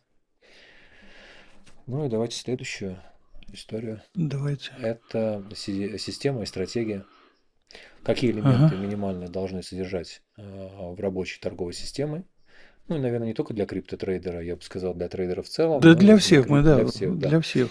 Почему даже иногда адекватная, вроде бы понятная, известная всем стратегия в руках эмоционального человека превращается в конечном итоге в слив депозита либо части депозита? И как вы думаете, что большинство людей лучше быть инвесторами все-таки, а не трейдерами? И по каким признакам это понять, наверное, для себя? Все очень просто. Трейдер или инвестор? Все очень просто. Вот начну с последнего. Как понять, ты трейдер или инвестор? Слово «инвестор» на крипторынке – это смешно и глупо, потому что Браво. вы не являетесь разработчиком конкретной монеты. Вы не являетесь разработчиком ни одного криптопроекта. Значит, вы не инвестор. Инвестировать в не ваш проект, в котором вы не разбираетесь, не понимаете, не знаете подноготную, не знаете программистов, не знаете те, которые цели они поставили в глухой комнате, где они сели и сказали: давайте обанкротим рынок. Мы вот сейчас 3 года будем петь песни, а потом мы помрем. Вот если вы не знаете эту игру, и эти игры, в которых вы не участвуете и не расписали правила, и эти правила не вами создаются, и они же еще постоянно меняются, вы не инвестор. Вы рисковый, ну, просто это риск, и все. Вот назовем, что это риск. Это вы не инвестор. Инвестирования здесь нет. Если вот вы, например, Майкл Сейлор, он инвестор. Он инвестор, он вложил деньги в биткоин, он его выкупает с рынка, но при этом у него есть система, как на этом зарабатывать. У вас нет ни системы, ни этих денег, к этому рынку вы не имеете никакого отношения. Инвесторов здесь нет. Кто мы? Спекулянты. Вот это правильное распределение, кто мы на самом деле. Мы спекулянты. Мы купили дешево, хотим продать дорого. Мы хотим продать дорого, чтобы откупить еще дешевле. Вот все, мы спекулянты. Форцовщики. Фирменная вещь возьмем, не фирменная брать не будем. Вот из этой серии мы. По поводу трейдеров. Если вы понимаете, как работает рынок, если вы понимаете, какая сейчас свеча, почему она тут, откуда эта свечка взялась, не торгуете по свечам, торгуете по барам. Почему этот бар такой, почему он вот такой, что будет дальше. Если вы понимаете структуру рынка, пожалуйста, работайте. Вот тот же самый Дэвид Пол по этому поводу сказал: я просто смотрю на график. Я могу 2 или 3 дня просто на график не смотреть, но в какой-то момент времени зайти, увидеть на графике паттерн Гартли и по нему зайти, и я знаю, что я заработаю. Но если вот он сказал одно слово паттерн Гартли или бабочка Гартли, как многие там не понимают, о чем идет речь, а умный человек, который хоть немножко попытался разобраться в трейдинге, почитал умные книги, посмотрел умные видосики, он скажет: ага, паттерн Гартли полностью зависит от Фибоначчи. Он зависит от таймфреймов по Фибоначчи, от структуры рынка по Фибоначчи он зависит. Значит, есть где войти, где выйти, потому что у него есть точная структура входа-выхода из сделок. Но если вы этого не понимаете, то нарисовать вам бабочку вы можете, но вы не можете понять, почему у нее левое и правое плечо одно короче, одно длиннее, насколько длиннее, в какой точно пропорции оно длиннее, вы потому что не понимаете, что это такое. И значит, вы не знаете, кто такой Фибоначчи, и с ним не знакомы лично.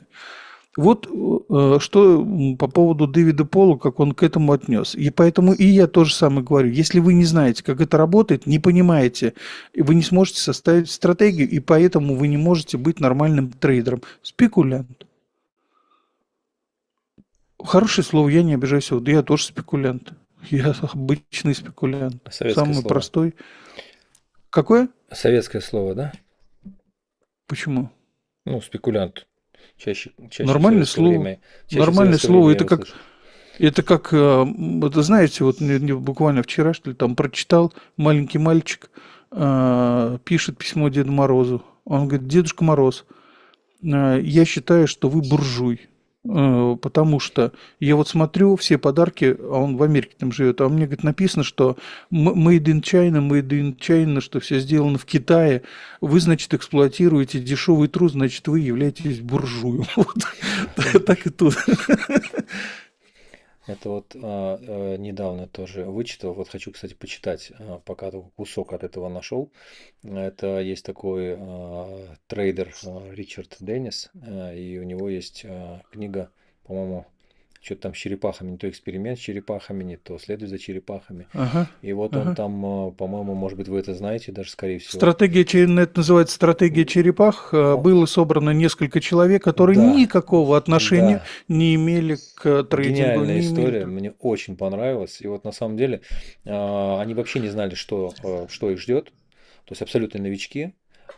И он показал, что их можно сделать прибыльными, имея определенную систему и стратегию. Ну, даже систему, я бы правильно сказал, да. И она делилась на несколько условий. То есть, чем вы торгуете, какой горизонт вашей торговли, какой паттерн или сигнал вы используете и почему, какой Немного не контекст. так, но да, но да. Ну, в целом, да, я вот Да. контекст, там тренды, уровни, объемы, там дальше какие условия входа у вас, где стоп по цене, по условию, где там полная прибыль, фиксация, частичная прибыль будет фиксироваться, какой риск идет на сделку, какой лимит идет в день или в неделю, или там в час вы торгуете, ну, обычно там день, неделя, да, там максимально допустимая просадка, там дневная или недельная. Это все, кстати, используется в автоматизированных системах, об этом чуть попозже.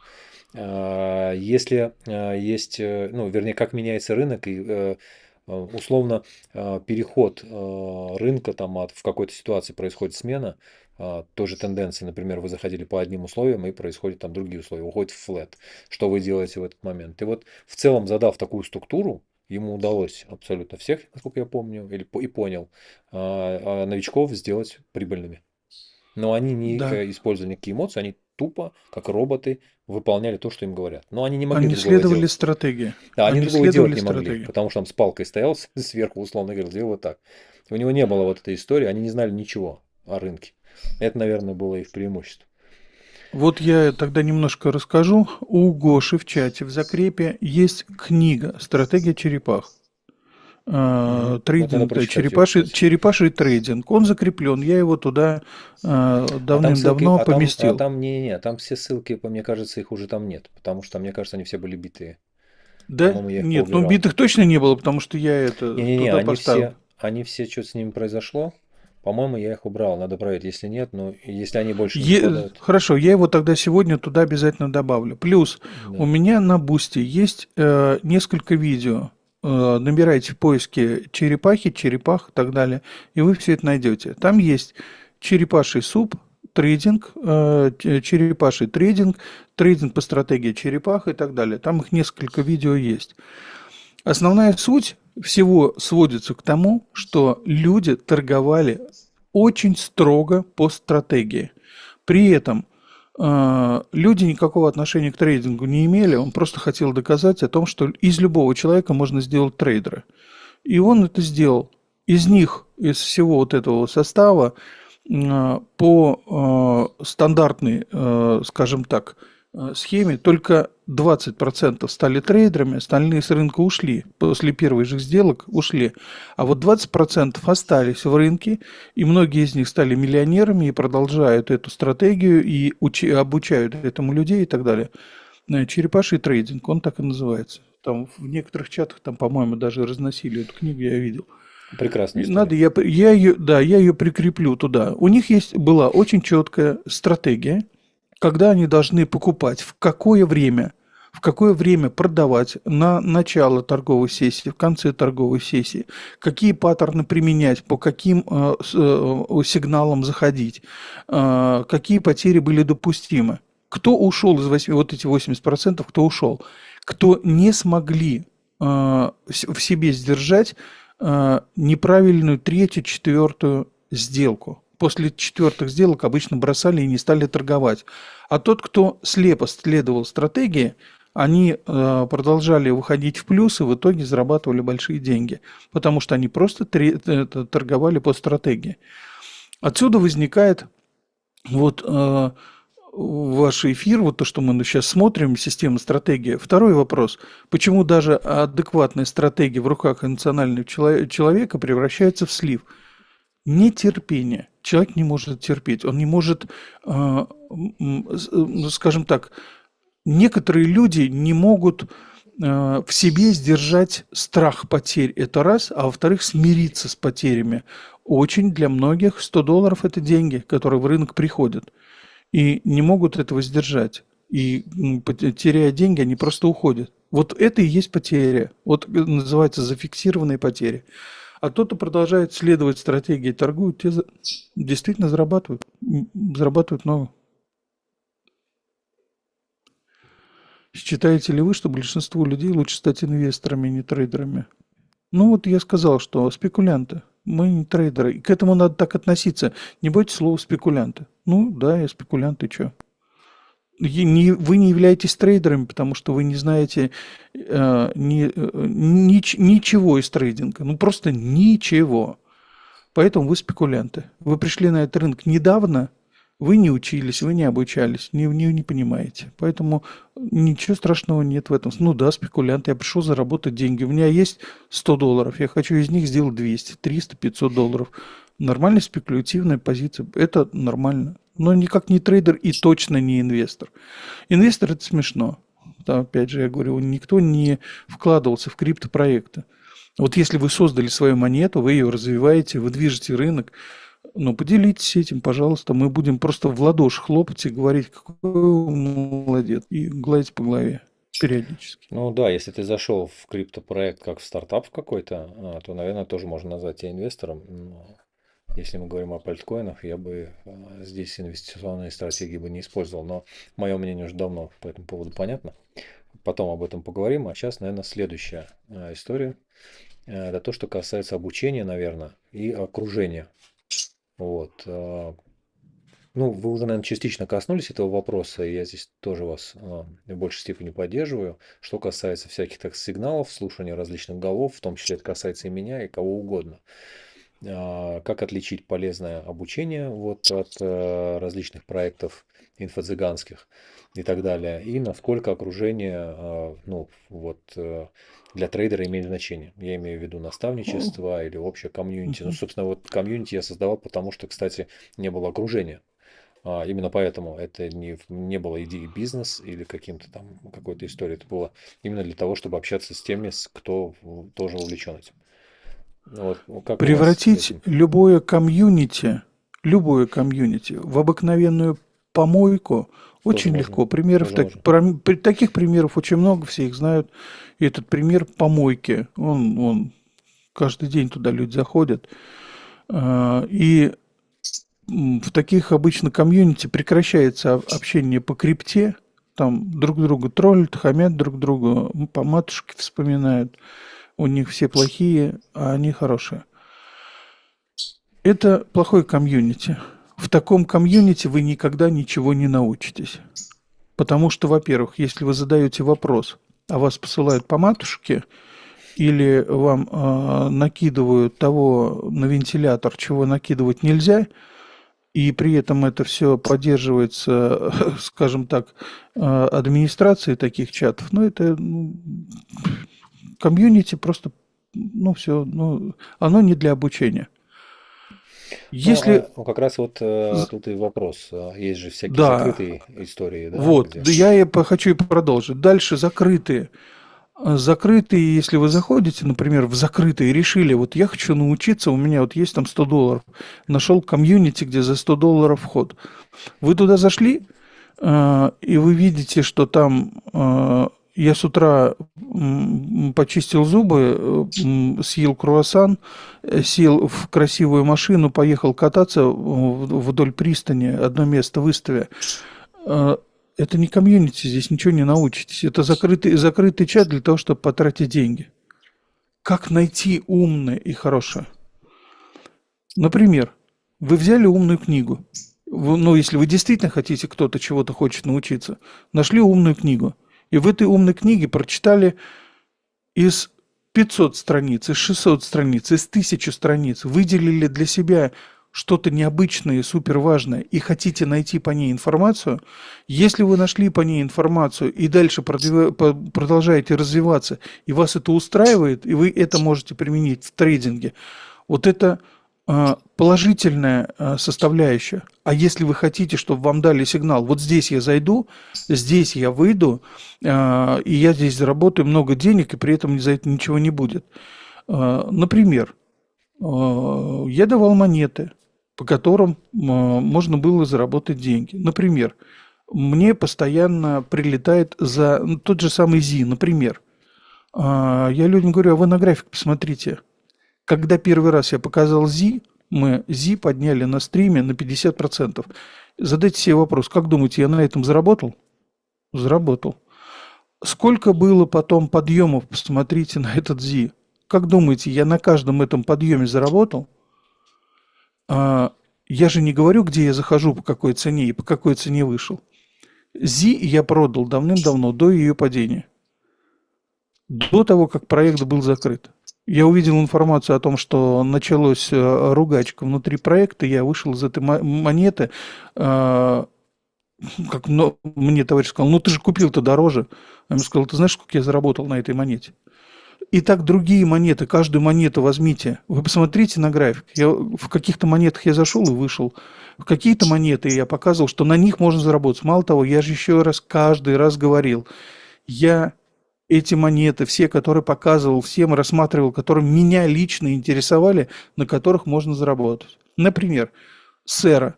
Сколько на ней люди подняли иксов? И еще спасибо говорят. Вот я сейчас в Сера есть. Но она у меня есть, я знаю, что она еще раз полетит.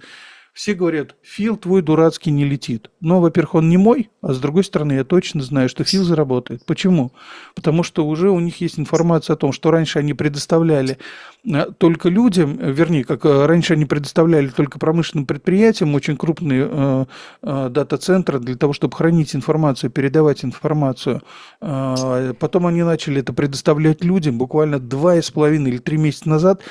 Была эта информация о том, что у Фила начали продавать объемы в дата-центрах для институционального хранения, для институционалов.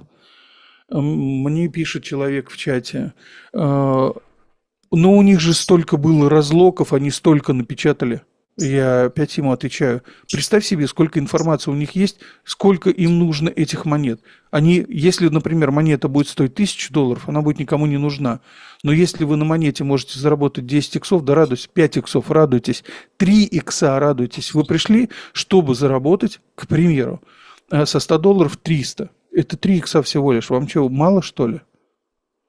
Ну, разве это мало? Ну, даже там не 300, а 200 уже плюсом всего лишь. 2 икса сверху. Но это разве Да, мало? более чем. Поэтому вы смотрите на то, не что люди говорят, а то, что вы можете с этим сделать. Ищите свои монеты, а не покупайте чужие сигналы и каналы не подписывайтесь. Аналитики из телеги. Ну, это такой же я аналитик из телеги, а может быть, прям сам сразу сижу на телеге. Ну и что? Но вы находите свое, вы никогда не ищите информацию чужую. С чужой ложки вы сытыми не будете никогда. Просто никогда не будете сыты. Вот по поводу сигналов и прочее. Джесси Ливенмором, помните историю, да, в книге? Да. Где он еще там в начале 20 века говорил, что советы убивают трейдера. Это когда кто-то посоветовал его жене, когда он запрещал жене торговать, а она встретилась с одним из, значит, ну, зарождения биржи. Думаю, многие читали эту книгу. Как раз, Апельсины. да, и он что-то там сказал, куда-то вложиться. И она пошла вложить, На потом боялась апельсинах ему он погорел сказать. первый раз. Не Жена он, его там она. втянула. Не, Жена она втянула в сама. к апельсиновому этому. Он вложился, он первая Это потеря очень да, крупная. это да. А потом он ей запретил. И говорил, ты вообще не лезь никуда. А она куда-то пришла на какое-то там мероприятие. Увидела одного из, значит, известных там трейдеров, значит, того времени. И он ей стал там по ушам ездить о том, что вот там классная история, классная идея. И она хотела ему показать в ответ, что она все-таки может не ошибаться. И получила вот такой вот типа инсайт. И вбухала туда деньги, которые у нее лежали в заначке. Но это их семейные, условно, деньги, просто хранились у нее. И все это, конечно, прогорело. Ну и вот там как раз описывается история, как она пошла к нему признаваться в этой истории. Вот это еще описывается, представьте себе, это начало 20 века, 1905-1906 год, только зарождение фондового рынка происходит. И по сути последствия, оно понятно, человек перестает думать своей головой, он не верит в систему, в которую мог бы сам построить, а верит в какую-то говорящую голову, как правило, если это телеграм-канал, или даже в открытую говорящую голова, я тоже говорящая голова. Ну, как бы я не могу отвечать за ваше благополучие семейное, как и любой другой инфлюенсер или человек, который создает какой-то комьюнити. Вот Соответственно, именно, да, да, вот это именно слушать поэтому нельзя. мы и говорим, вы учитесь сами, вы не слушайте никого, не Нет, наши слушать нельзя. говорящие головы, вы учитесь самостоятельно, находите что-то самостоятельно, чтобы потом, во-первых, никого не обвинять, это раз, а во-вторых, чтобы научиться понимать, что вы делаете и почему вы конкретно это делаете. Как вы можете нести ответственность за того, что делает человек с Ютуба? Это неправильно совершенно. Да даже если он не с Ам, Ютуба. Вчера простой Да пример. какая разница, да. Притащили этого одного из основателей Финика, этого Сабирова. Одного поймали, вот сейчас третьего поймали, значит, а четвертый его вообще нет, не мог пока найти. Но представьте себе, там миллиардные исчисления. И тоже типа криптовалюты они там создавали. Они в лицо виделись людям. То есть они приходили, собирали многотысячные залы, выступали там как какие-то, я не знаю, известные коучи, рассказывали людям о том, как они вложат 100 тысяч рублей, или там минимальный вход был 200 тысяч рублей. За эти 200 тысяч рублей в личном кабинете на сайте у них появлялись какие-то там криптоны, которые росли в цене и увеличивались на 25% каждый месяц. А если они приводили, ну, классический сетевой маркетинг, да, если приводили еще кого-то, то эта пирамида еще больше разрасталась, и они получали еще больше денег, пока она не схлопнулась. Миллиарды приносили. То есть это даже не факт, что в Телеграме вы не видите кого-то. Это вообще закрытая какая-то история. Кто-то сидит непонятно где, что-то там пишет или говорит, вот лицо. Ну и что ты сделаешь? Ты придешь, что знаешь, ты там вот посоветовал купить мне там, я не знаю, ну, пускай будет этот фил. Или Загнали.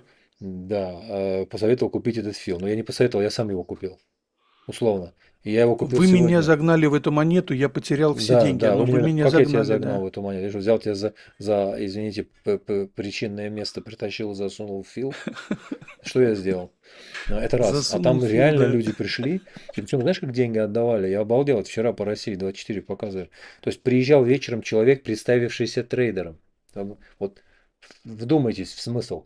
Она берет 1 000 000 рублей своих кровных, хорошо, а есть были люди, которые взяли кредит, минус 2 миллиона, а были, которые продали квартиры полностью, остались вообще без ничего. Потому что им кто-то там из соседей сказал, ну, первая, понятно, классическая пирамида. Понцы первые зарабатывали там хорошие деньги.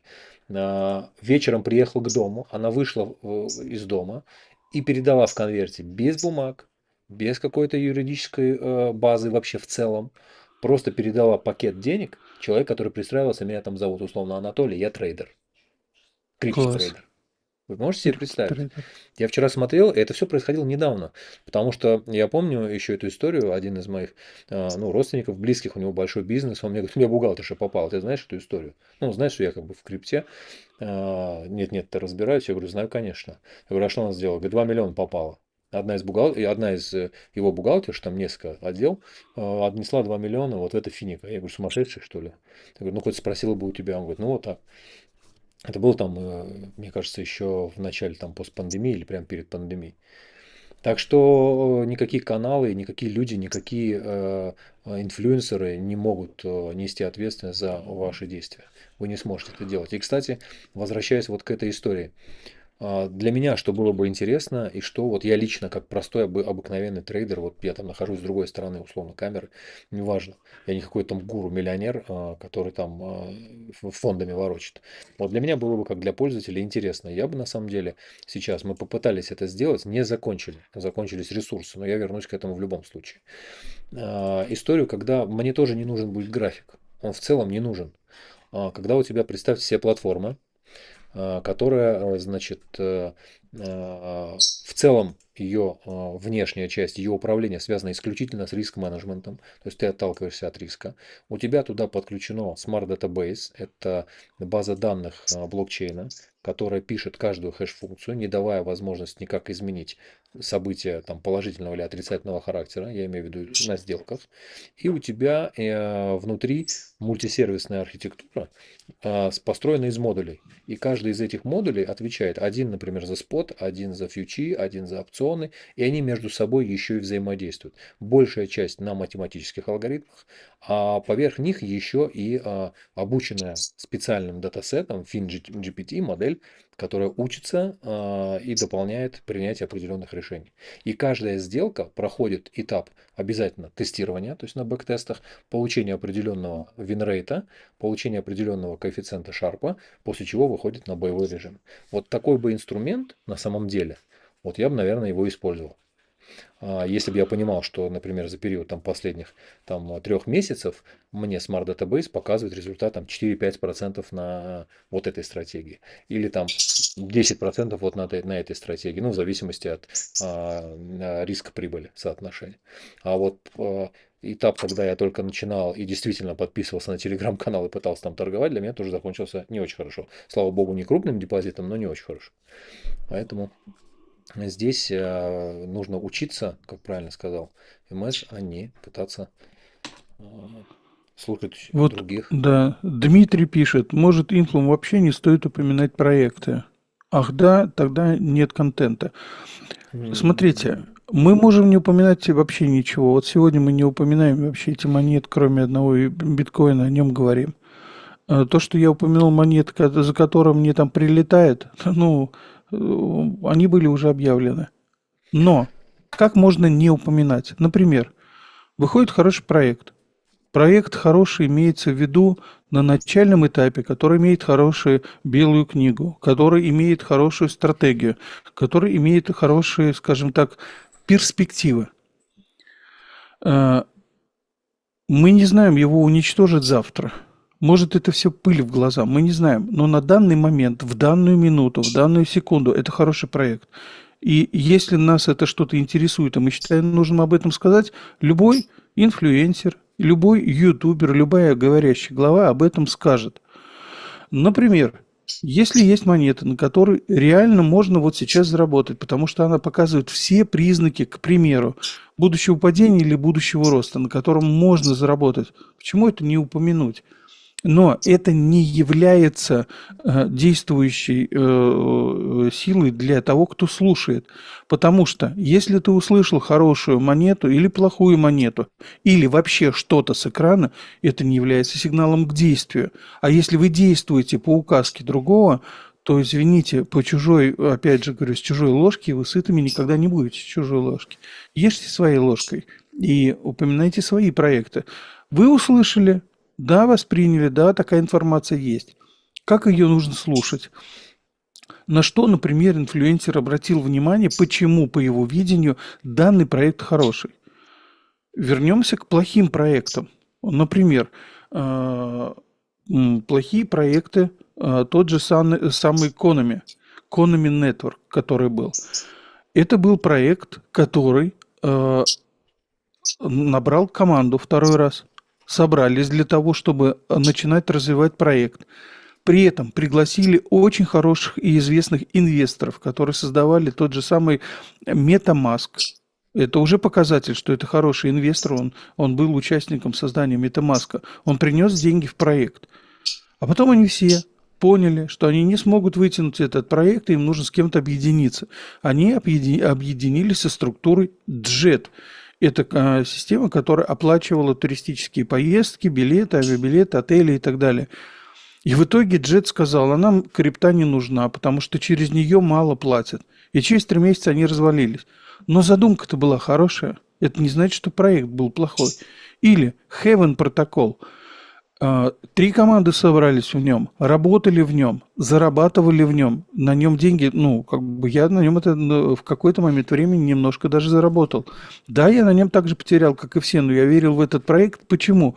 У него были шикарные перспективы полной анонимности движения денег. Вы, с одной стороны, заводите доллары, с другой стороны, получаете биткоин, при этом получаете с другого кошелька, и вас невозможно отследить. Хороший был проект.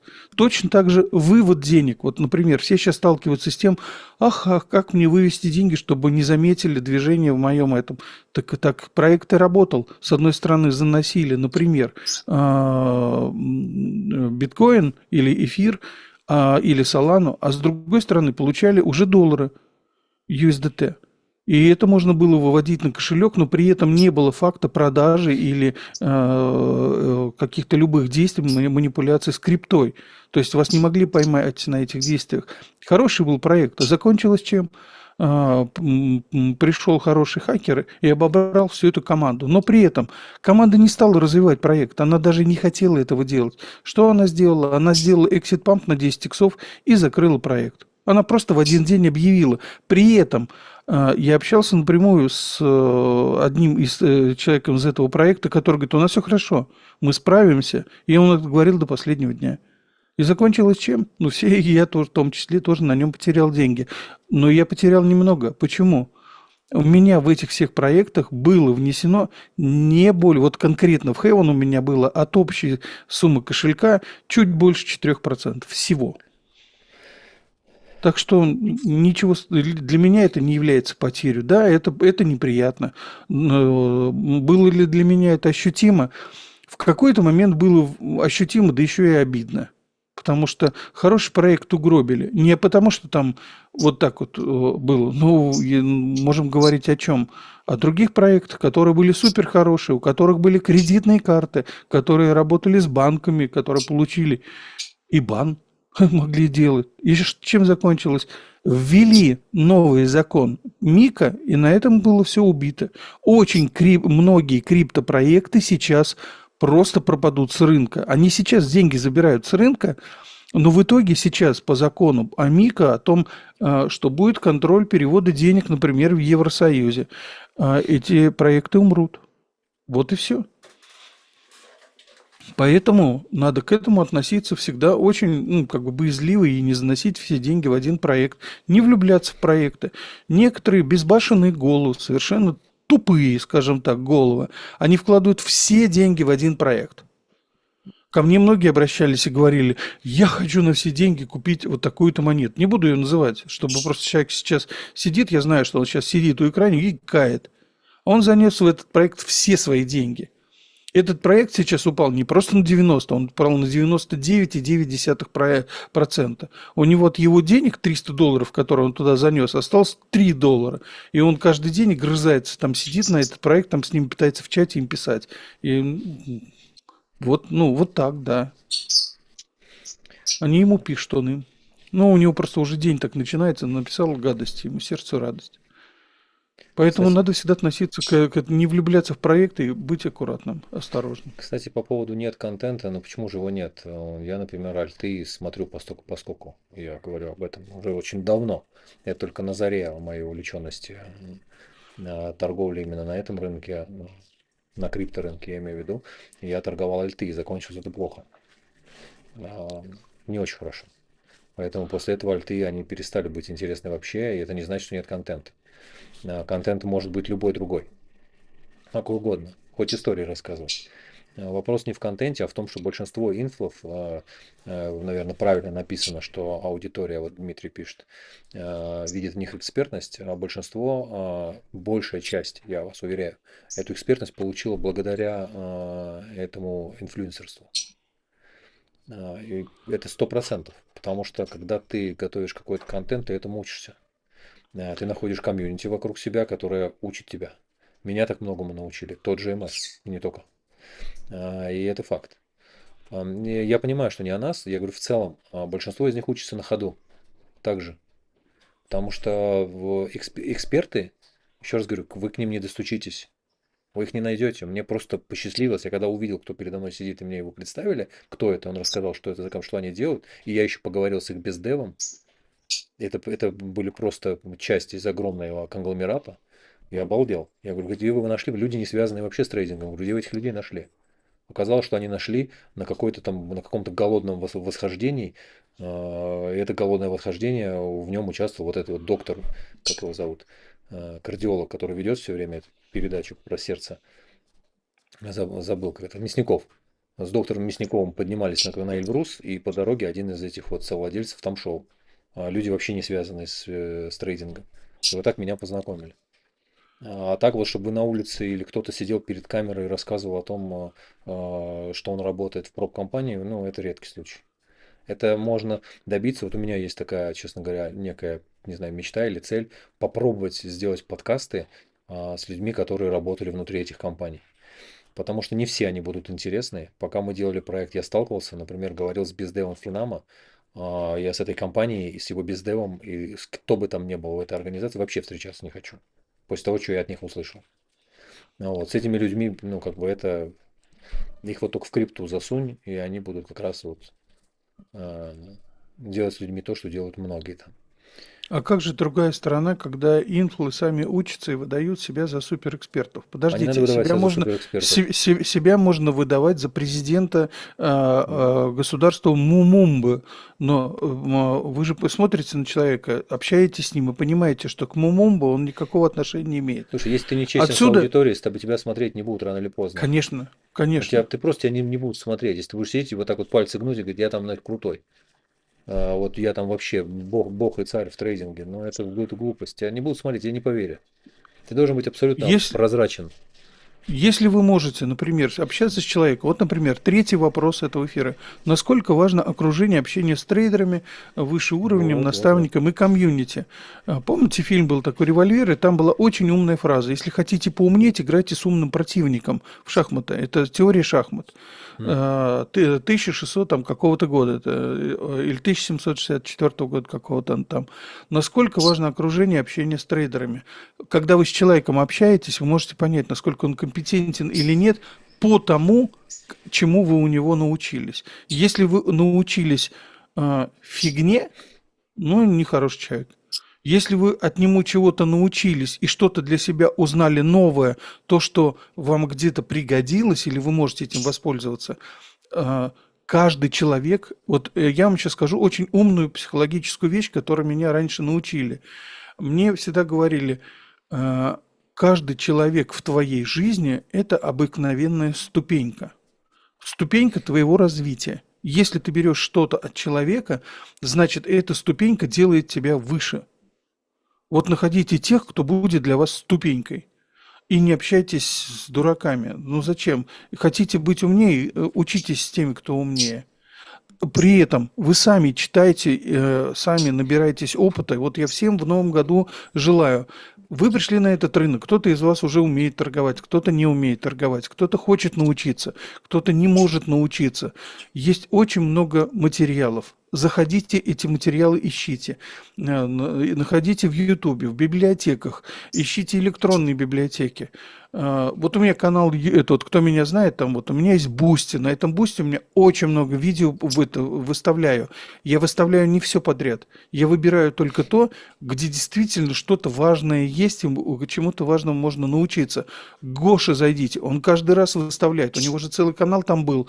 Он же для всех придумал. Он индикаторов туда выставлял кучу. Он выставил туда очень много информации по Они есть, трейдингу. медиафайлы, зайти в чат, Он в медиафайл, там куча медиафайл зайдите, индикаторов. они там, вот я туда не зашел, Медиафайлы. не посмотрел.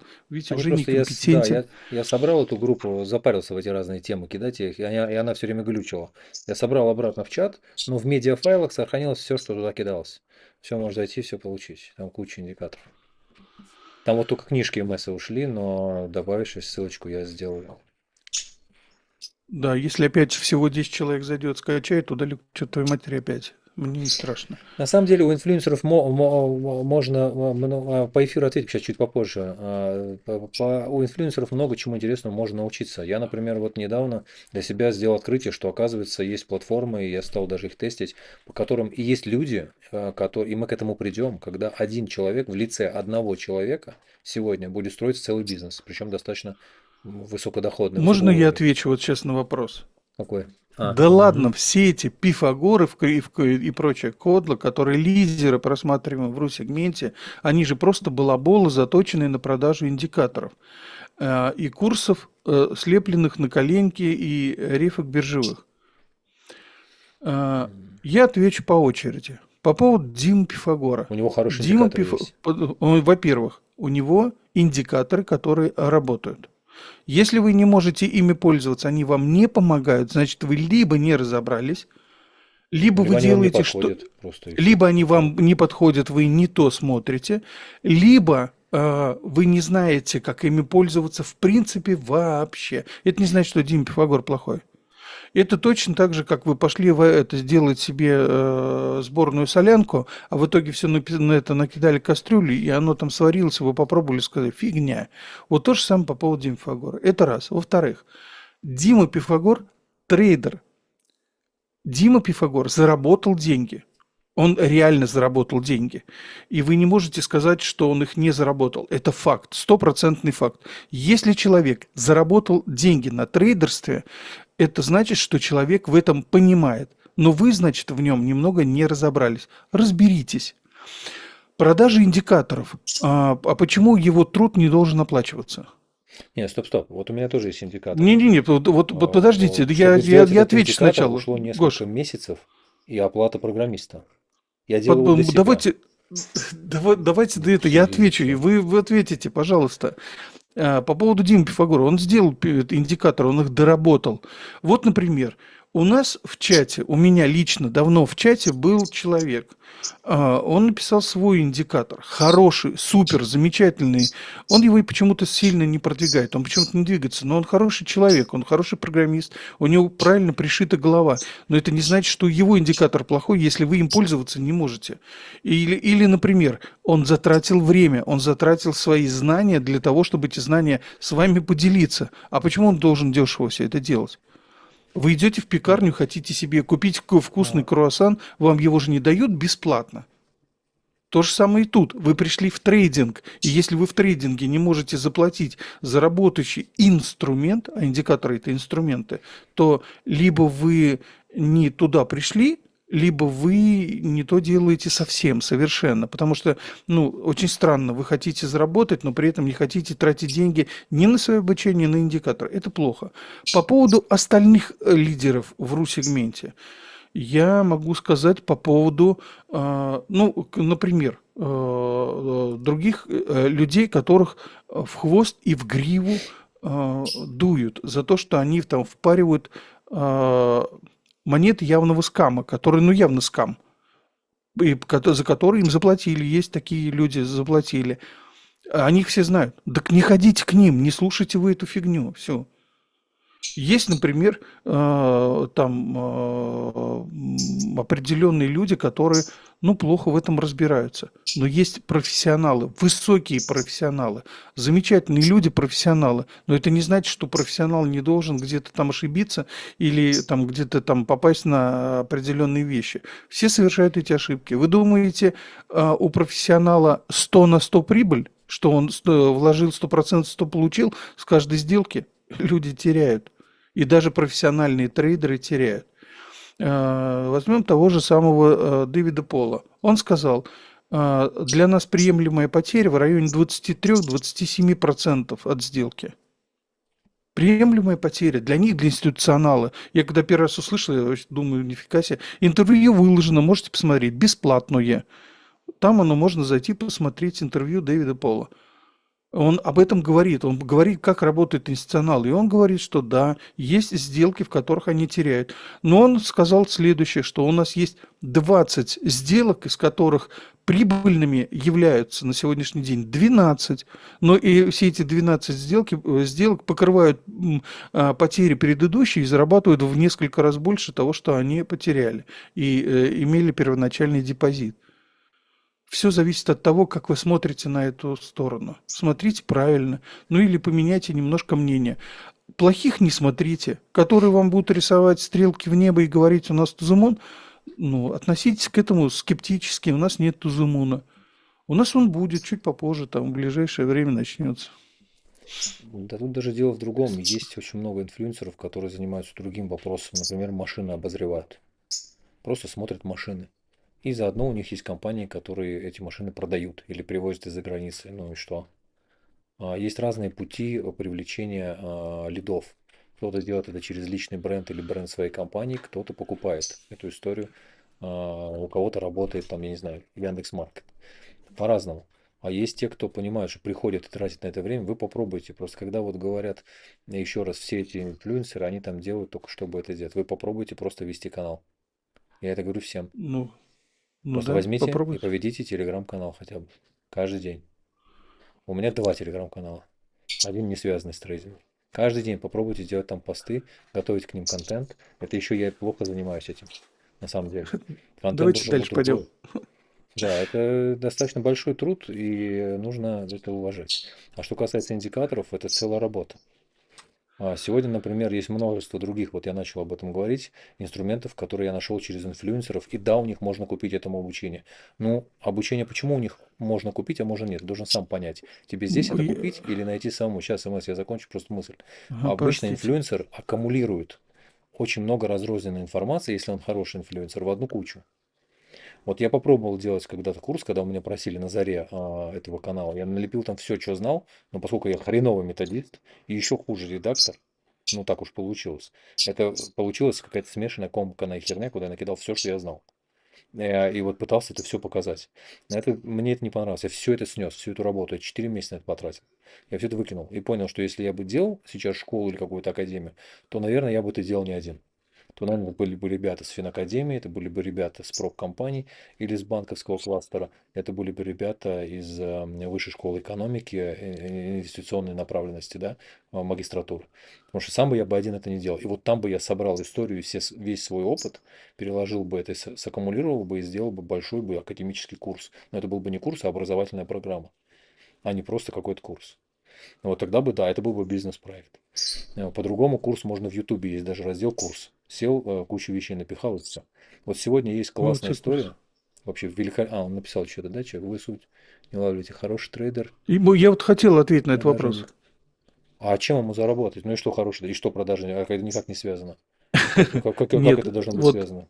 я отвечу, можно тогда. Смотрите, вы сути не улавливаете. Хороший трейдер занимается продажей индикаторов. А вы бы у плохого трейдера хороший индикатор бы купили или вообще индикатор бы купили? Нет. Он поэтому и хороший, что его индикатор работает. Конечно, он И у хорошего... Конечно, а Э, что, вы его труд не хотите чем-то окупить? Он бесплатно должен По сидеть и поводу, все это делать? По поводу Рыдвана я тоже отвечу. Замечательный человек, я лично его знаю. Я не знаю Замечательный Ризвана, человек. но вживую. Он как трейдер великолепный. Лучше на этом рынке никто вам ничего не объяснит и не покажет. С направлением и там еще чего-то, его движение, как он развивает группу. А вы знаете, сколько стоит содержать группу, чтобы ее просто делать? Вы знаете, сколько денег это стоит?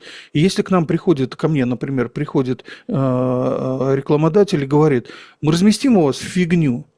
Я ему говорю, фигня стоит дорого. Ну, пожалуйста, размещайте. А зачем, почему я это делаю? И я говорю просто за себя и также за Редвана, и за всех, кто здесь эту фигню делает. Это денег стоит. Я не могу это, скажем так, себе на голову поместить нимб и сказать, я принципиально не буду никаких рекламщиков брать, просто потому что я возьму и потрачу все свои деньги, чтобы кому-то что-то донести. Здесь сразу возникает вопрос, а все ли нормально будет у человека с головой, если он так будет говорить? Что мне доносить, если я не могу ничего предложить? Это Что мне нормально. доносить, если я не могу нормально показать это все? Это нормальное явление, рекламодатель. Пришел человек, Наоборот, заплатил ты деньги. Я на эти монетизируешься деньги... рекламой. YouTube вообще никак не монетизируется. Конечно. Ты Мы рекламой не... можешь монетизироваться. Ни Ну, с YouTube, чего мы не Telegram. получаем. Ниоткуда ничего нет. Ну вот когда к вам приходит рекламодатель и говорит, а ты можешь нашу скамную монету специально шилить, вот ко мне такие приходили, я сразу сказал, до свидания. Приходит очень много якобы с бирж. Смотришь, у него аккаунт вчера организованный, а он уже спецпредставитель 3 бирж, и он готов сейчас помочь организовать бизнес с этой биржи. Я ему говорю, до свидания. Но Я если просто приведу приходит пример. Вот рекламодатель, ну это сегодня нормально. 30, я просто приведу пример. Вот сегодня 30 декабря. Очень давно многие просили этот эфир. Вот мы начали в 7, сейчас полдесятого. Я думаю, что мы раньше 10 не закончим. 3 часа времени. Самый дорогой ресурс. Он будет потрачен абсолютно бесплатно. Вот. А зачем? Ну вот любой другой человек скажет, нахрен мне надо. Я включил, вот мне по кайфу, я там смотрю. И все.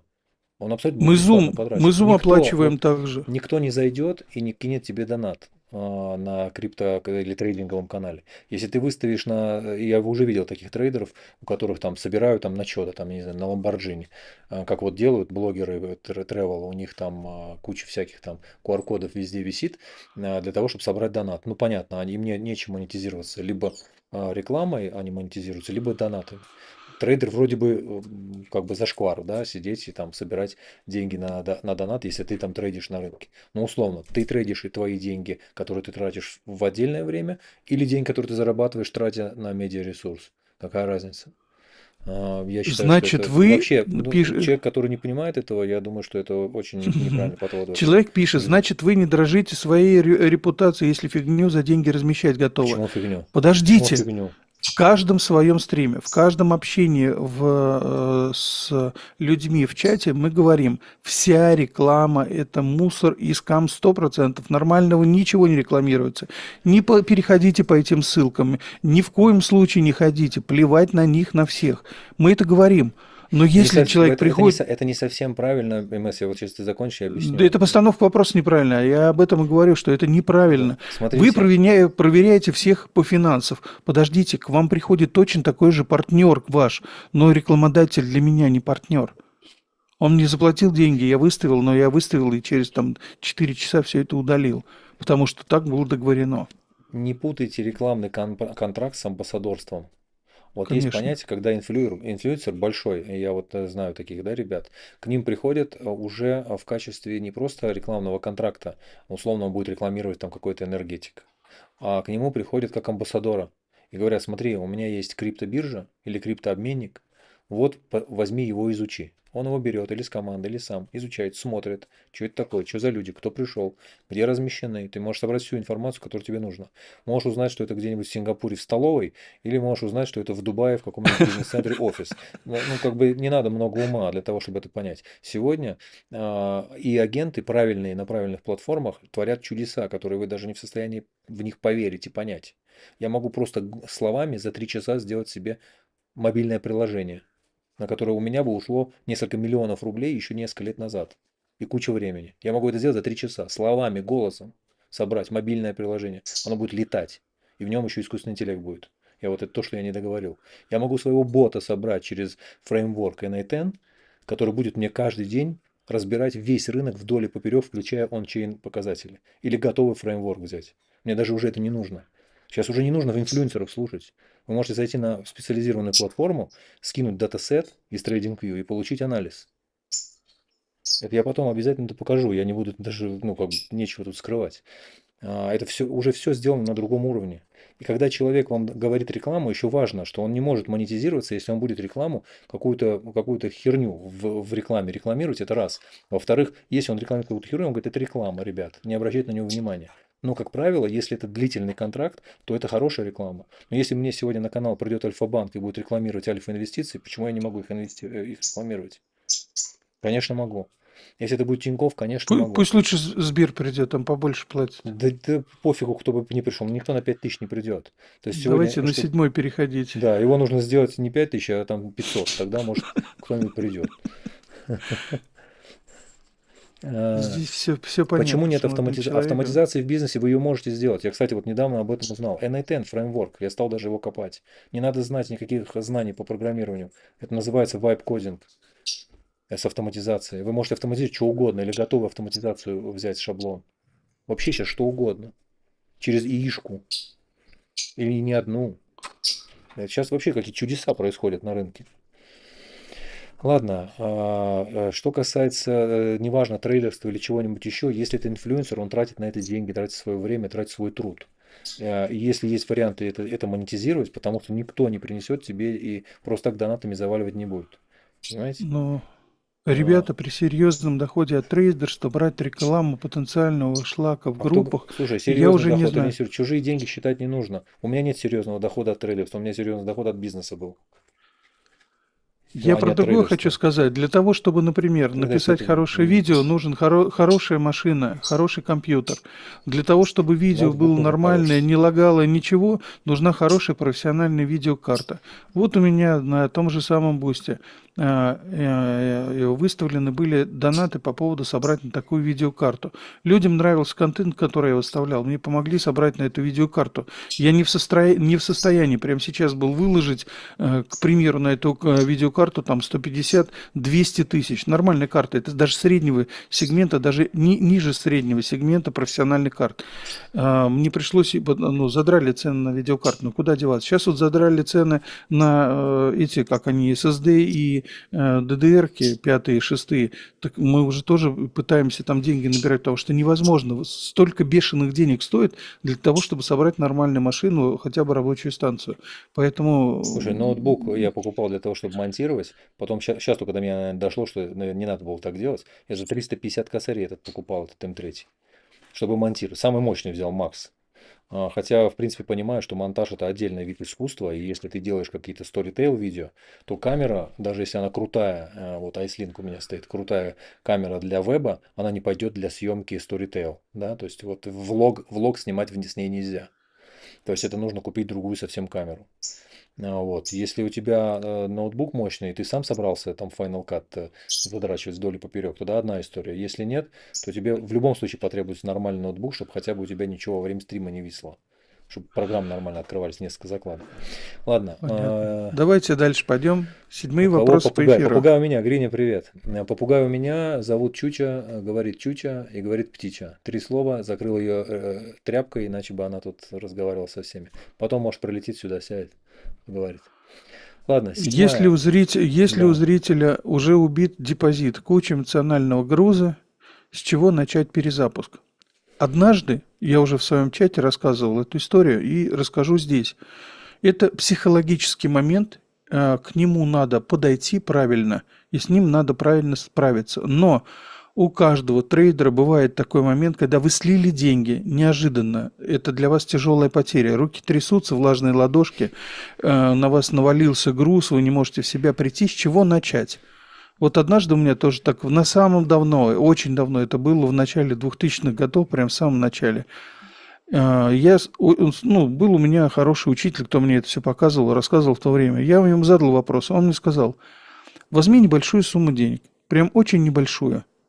Найди актив, которым ты никогда не торговал. найди актив, который ты не знаешь, как он двигается, ничего. Сядь, рассмотри его и начни с этого незнакомого актива на маленькую сумму, на маленькие плечи. Попробуй или просто попробуй с ним начни торговать на незнакомом активе, на небольшую сумму. Как только ты втянешься в это все чуть-чуть, снова меняй актив еще раз. То есть вот нужно этот актив поменять 2-3 раза. В этот момент приходит, восстанавливается желание. И я могу сказать так, что да, у меня такое тоже было. И восстанавливается желание торговать, вы хотите вернуться на ту монету, на тот, вернее, как на тот актив, тогда мы и на Форексе были, и на фондовом, и вот пытаешься вернуться. И ты вернешься, будешь начально торговать. Вот это одно из самых главного. Мне это помогло. И другим тоже говорю. Это вот совет от человека, профессионала, который торгует на нашем фондовом рынке, на нашей бирже, на МВБ торговал он. Он сейчас является учителем в большой брокерской конторе. Называть не буду, чтобы рекламы не было. Но это человек-профессионал. Находится эта контора, можете там где-то полазить, посмотреть. В Москве у нас метро Рижская, проспект Мира, дом не буду называть, опять же будет рекламой. Вот они там находятся, это очень крупная наша брокерская контора российская. У них свой банк, российская компания работает. Установите Квик, 5000 вход и вперед, погнали, работайте фондовым рынком российским. 3 конкретных шага, которые зритель может сделать уже завтра, чтобы снизить вероятность слива на крипторынке. Уберите плечи и начните учиться. Будете учиться, перестанете брать дикие плечи и перестанете слушать всякий мусор. Все, у вас сразу будет все нормально. Начните учиться. Вот с учебы, самое главное. Учеба, И будете риски зарабатывать. на сделку, лимит на Конечно, убыток, конечно. отказ от всяких там сигналов и прочей истории, голов имеется в виду. Вот. И, наверное, будет легче уже. Ну и следующую, наверное, это то, что я уже вначале сказал, это про ваше мнение о ситуации на рынке. Что сейчас по битку, что ожидать, что эфир, вот как раз нетерпеливым ответ. Так, а что там было в чате? Нет в кавычках было. Ну тем более, если нет был в кавычках и есть собственный бизнес, ну что объяснять? Да. Ну, давайте тогда теперь я вернусь к тому, чтобы показать, поделиться экраном. Наконец-то я расскажу, что я вижу в биткоине. Так, тогда я Что вас вот это перевожу вот самое главное, сюда. давайте. У вас экран есть. Поделиться.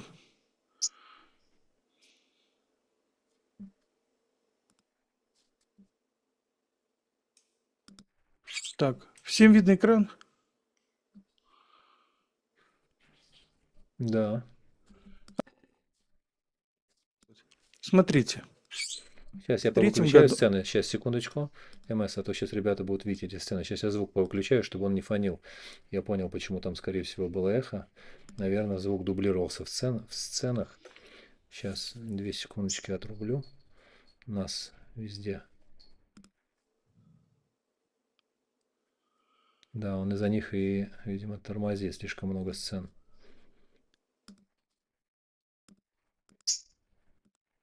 Так. И вот здесь. Все. Вам дан экран. Так, что-то у меня тут поплыл. Сейчас, секунду. 10 правил опять. Нет, экран Мы есть. видим... Нет, это я потом покажу. Сейчас он придет сейчас, но здесь что-то конференция поплыла. Сейчас, секундочку. Я ее настрою. Чуть-чуть поплыл экранчик почему-то. Почему? Все отлично, вот я вижу экран. Нет, он у меня здесь кривой, я вам честно могу сказать. А я в Ютубе смотрю, у меня в Ютубе показывает хорошо. Сейчас. Фонит опять пишет. Фонит? Да. Так, секунду, зум-конференция, зум-звук. Так.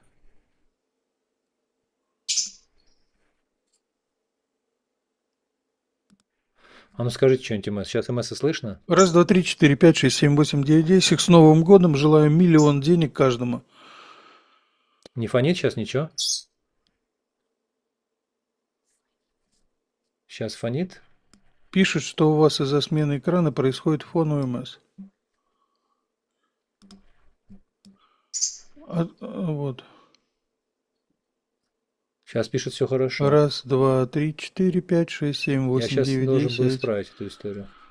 Ну, давайте, если исправили, тогда давайте я буду показывать. Хоть как-то покажу, люди поймут, о чем идет речь. Не фонит, все ушло. Сейчас не фонит? Угу. Все. Вот давайте покажу. Начало 23 года. То движение, которое было в рынке, я показывал, откуда все это началось и что у нас это было. Это у нас был параболик Curve Pattern. Тот, который мы отработали от начала до конца. Все, кто помнит это, я показывал. Вот это было движение параболик Curve Pattern. Именно здесь, на этом движении, когда мы пришли ровно год назад, и у нас с вами стрим здесь был в этот момент, я показывал о том, что наше движение по параболе Curve Pattern должно было быть, я покажу еще раз, от пика до минимума, вот это был минимум, здесь не тот, который был сливом на японском кэрри-трейде, а именно по паттерну. Какому паттерну? Давайте еще раз напомню людям, чтобы это видели. Это был обыкновенный паттерн, параболе Curve Pattern, это вот было такое движение. Вот оно было. Как это движение было отработано и почему понять, что именно здесь был конец, а не вот этим вот сливом? Нужно просто наложить обыкновенный тайминг вот этого вот хозяйства. И мы видим, что у нас совпадают все движения 3. То есть вот это было окончание этого движения. Значит, на него мы тогда накладывали этот паттерн. Мы накладывали Фибоначчи и смотрели. У нас движение пришло ровно в 2612. Здесь, я тогда сказал, здесь закончился параболик Curve Pattern. Все, я сказал, что рынок дальше технически уже идти не собирается. Здесь было окончание этого движения. Именно с этого момента, именно отсюда я уберу параболик, чтобы он нам не мешал. Я сказал, что структура вот этого рынка, который здесь начался, очень-очень напоминает Вайков дистрибуцию начала. Я покажу, что я имею в виду, чтобы люди понимали, о чем идет речь. Смотрите. У нас было вот оно, это движение. Первое, второе, третье и четвертое. Вот оно. Я линию сделаю потолще, чтобы его было видно. Вот это движение здесь. И я его в стороночку вот так вот перетащу, чтобы оно не мешало. И вы будете понимать, о чем идет речь. Видите? Дальше смотрим, какую здесь структуру нам начали рисовать. Эту структуру давайте тоже попробуем отрисовать всю. У нас было первое движение с падением, вот оно сюда. Отскок, следующее движение и окончание. Это 3 движения по Доу. Это естественное коррекционное движение. Оно всегда стандартное.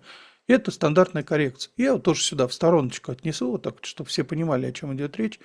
Вот что мы здесь нарисовали. Вот это было движение. Дальше смотрим.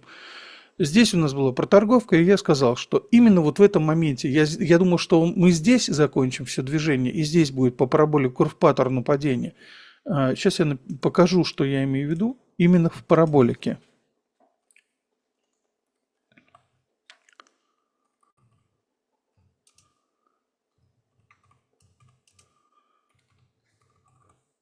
Прошу прощения, но я покажу его.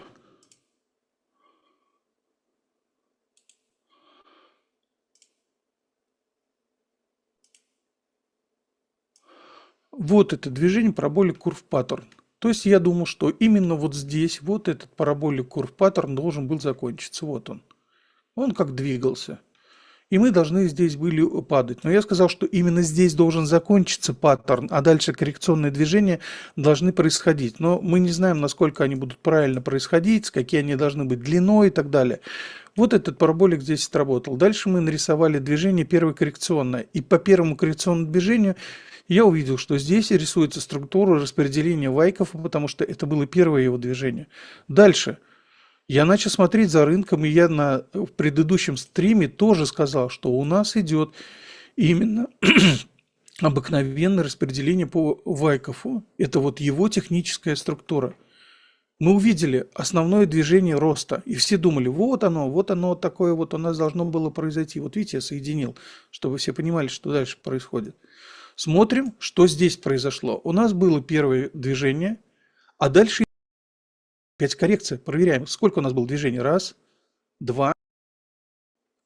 Так, я давайте буду рисовать, чтобы все видели эти движения. Первое движение, второе движение, третье движение. Вот оно. Здесь оно было закончено.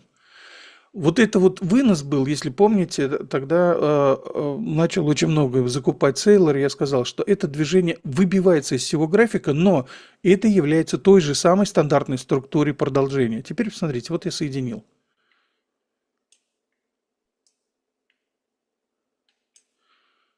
Попробую я их вот сюда вот так сдвинуть, чтобы они были не на графике, на самом. А чтобы можно было рынок весь этот рассмотреть. Давайте его увидим здесь.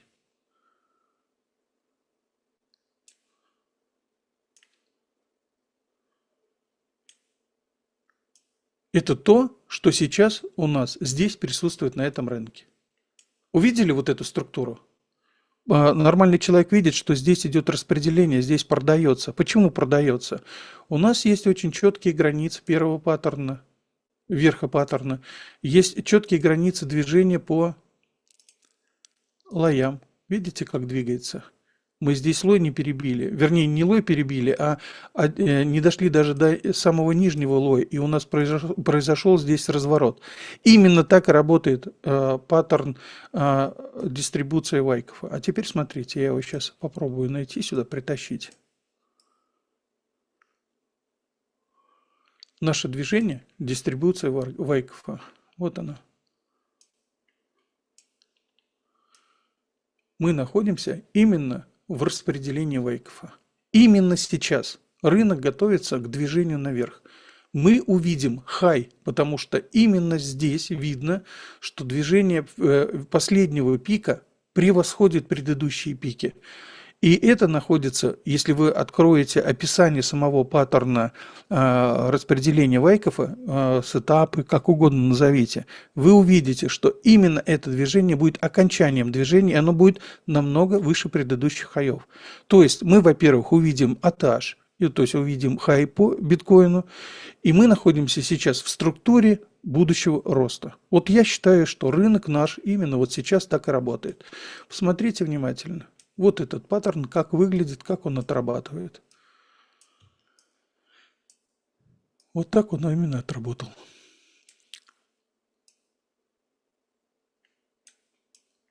Вот это я вижу по рынку. То есть у нас будет хай, у нас будет следующее движение на рост. Есть еще один из самих, скажем так, паттерн не должен 100% повторять свечи на графике. Не должен. Ввиду того, что на рынке может чуть больше быть ликвидности или чуть меньше ликвидности. Где-то будет задран, скажем так, пик или чуть ниже будет движение, чем ожидалось. Но если мы разобьем весь этот график на структуры рынка именно по, так, сейчас секунду, по таймингу, то мы увидим, что наши тайминги совпадают на сегодняшний день с предыдущим лоем, который окончание было движения последнего, следующий лой, еще следующий лой. Ну вот где-то может быть к майским праздникам мы увидим хай. Возможно, мы увидим чуть раньше его. Я думаю, что в апреле мы уже увидим пик. Соответственно, если будет сейчас расти биткоин, то возможно, создадут некую эйфорию в рынке, которой сейчас еще не было. И вот здесь именно эта эйфория отработает так, как и положено. Деньги перельются с эйфории в альткоины. Институционалы захотят свои деньги с альткоинов вынуть, поэтому и альткоин сезон будет, и заработаем мы на росте еще и на биткоине, и на эфире, и на остальных монетах. Если вы считаете, что я дурной, ну так, наверное, и есть. А если считаете, что этот паттерн имеет, скажем так, право на жизнь, ну вот я вам нарисовал, как я это вижу в рынке. Вот все, что я вам хотел показать. Гоша, отдаю вам экран или оставить? Ну, в принципе, можно и оставить. Сейчас я посмотрю вопросы, которые здесь в чате были. Что-то еще спрашивали, по-моему, ребята. Так. Зая Дэш, наверное. Зая Дэш. Не знаю, что это такое. Когда Дэш вырос до 150, я в чате написал «продавайте». Потому Дэш что нормально отстрелил. да, это был как раз на отскоке именно по паттерну Вайкофа на очередное падение. Я написал, что Дэш растет всегда на пик, поэтому продайте его. Дальше было движение вниз. То же самое я продал на 30%, там вышел из фила и еще раз его докупил. Причем, ну, не очень там, может быть, хорошо, прям как нынешние цены, но по $1,5 я его купил, продал по 3, почему нет? Да, отличная история. Ребят, пролайкайте трансляцию и обязательно поставьте потом какие-то комментарии под ней, чтобы она чуть-чуть развилась. Буду вам за это очень благодарен. Так, О том, что мы здесь будем флетить некоторое время, я тоже писал, если вот кто в чате был, там у Гоши, они все видели, я писал, что Да. сейчас у нас будет падение, а потом будет некоторый флет, и это всегда есть, потому что, например, есть еще одна структура, которая более-менее описывает Вейкофа, сейчас я попробую его тоже вам показать, о чем имею в виду. Медвежка началась на 35-й неделе. Возможно. Возможно. Это как раз таки вот паттерны, они же так и работают. Попробуй ваш рисунок найти, Гош, который вы давали. Он где-то у вас там был, красного цвета. Красивый, красивый. Который я уже туда боюсь переходить, чтобы сейчас опять что-нибудь не подвисло. Да. Нет, с куполами, да? Нет, именно этот, ну, не найду я его сейчас, он у меня сбросился. Посмотрите, Вайков, другой у вас был красный, помните, вы выставляли Вайков красный? Я понял, в телеге. Да, щас, ваш был, ваша картинка. Я его сейчас попробую найти. Я Рэмбо скидывал, сейчас я посмотрю, может, я у Рэмбо там возьму, я картинку эту скидывал ему показать. Так, и вам, кстати, показывал. Сейчас, если я его найду. Блин, столько всякой бестолковой информации кругом. Не найду я ничего. Ну вот я Рэмбо тоже скидывал вот эту картиночку, тоже всем могу поделиться. Вот как я это видел, что мы сейчас даже по этому, по RCI, мы пришли там, где идет действительно набор позиций. Крупные игроки, кстати, начали набирать. И поэтому MACD то же самое показывает. Если натянуть, вот, например, здесь линию поддержки, вот она здесь, эта линия поддержки есть. Если здесь эту линию поддержки сделать, вот она вот здесь, вот она, линия поддержки есть. Здесь есть откуда отталкиваться, и скорее всего именно вот здесь вот будет конец еще один дальше. И я думаю, что мы все-таки еще один пик нарисуем вот таким вот образом. И перебьем его, и получится у нас по Доу ровно 3 движения по Доу. Я думаю, что именно так это работает рынок. Структурно. Да, вот, кстати, Алексей там просил показать, наложить то, что я показывал, не по структуре, а просто по, как это назвать, это даже не паттерн, это скорее некая закономерность, да, в хаосе. Я сейчас ее тоже покажу.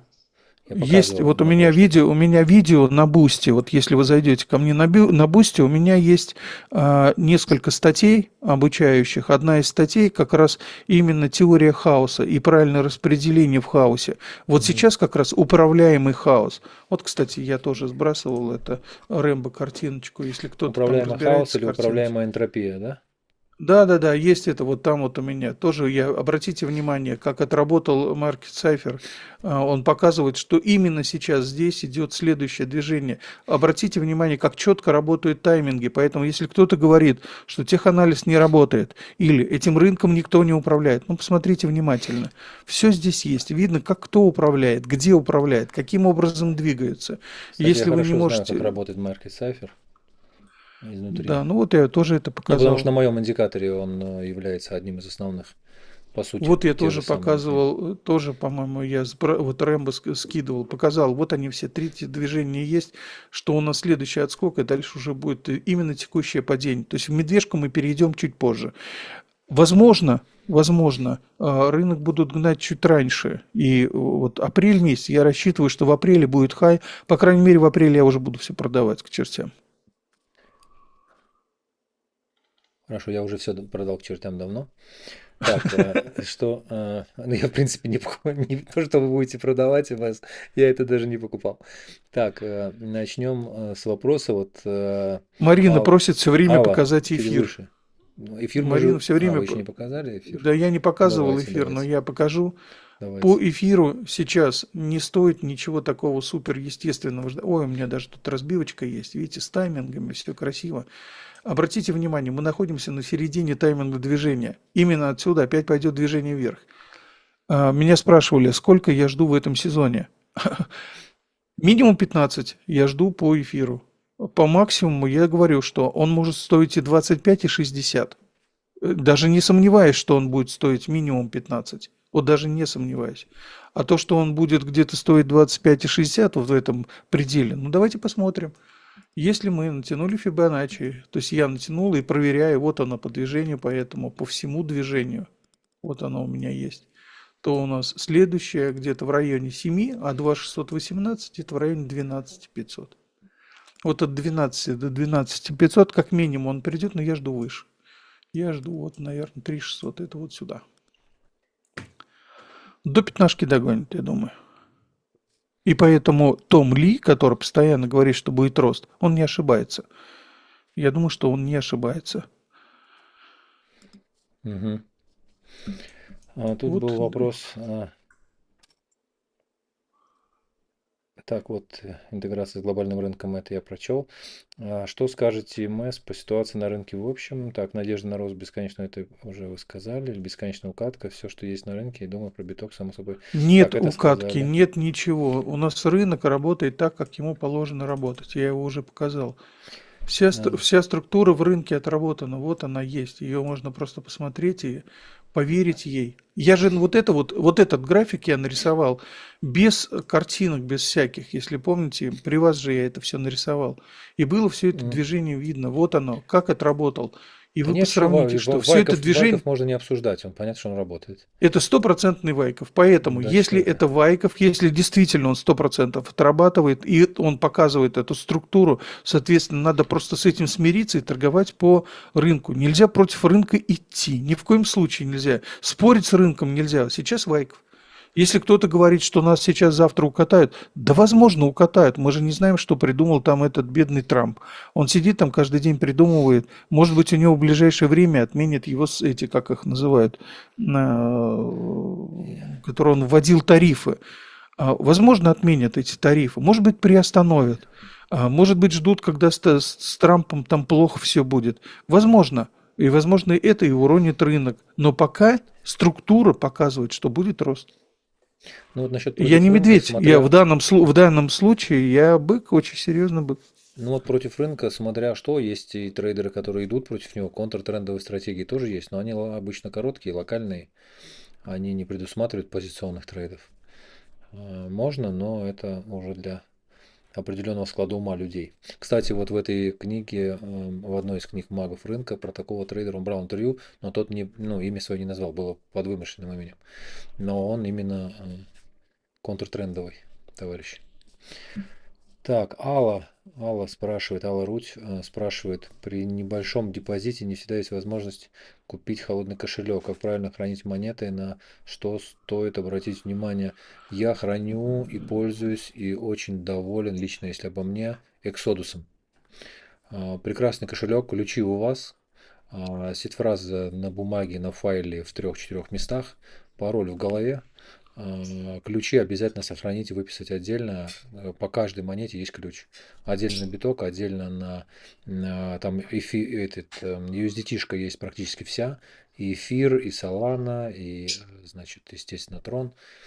Ключи отдельно, прекрасный кошелек.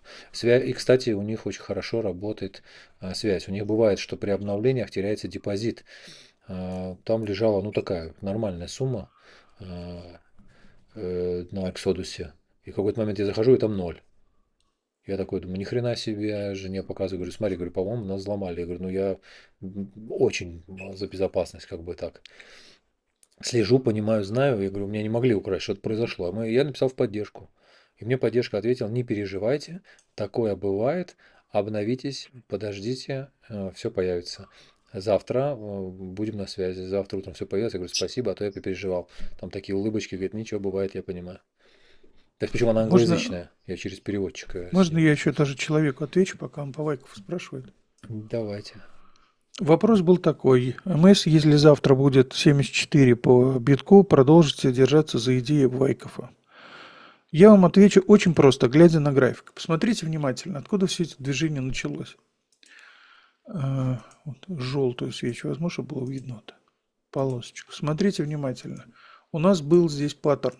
Паттерн обыкновенного движения, 3 волны. Стандартный. Правильно? Вот он.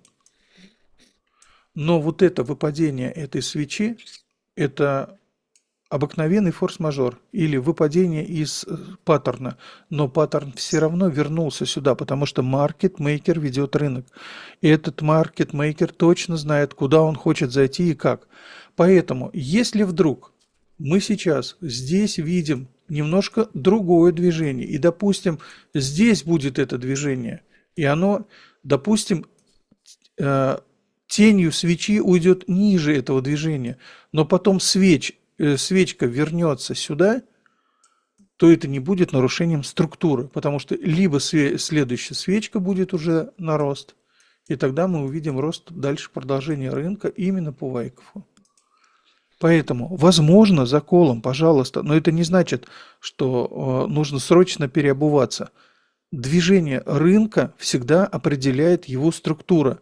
Смотрите свечной анализ, делаете свечной анализ и анализируете все движение рынка. Мало того, смотрите за движением денег. Что будет происходить в этот момент? Будет ли крупный игрок покупать?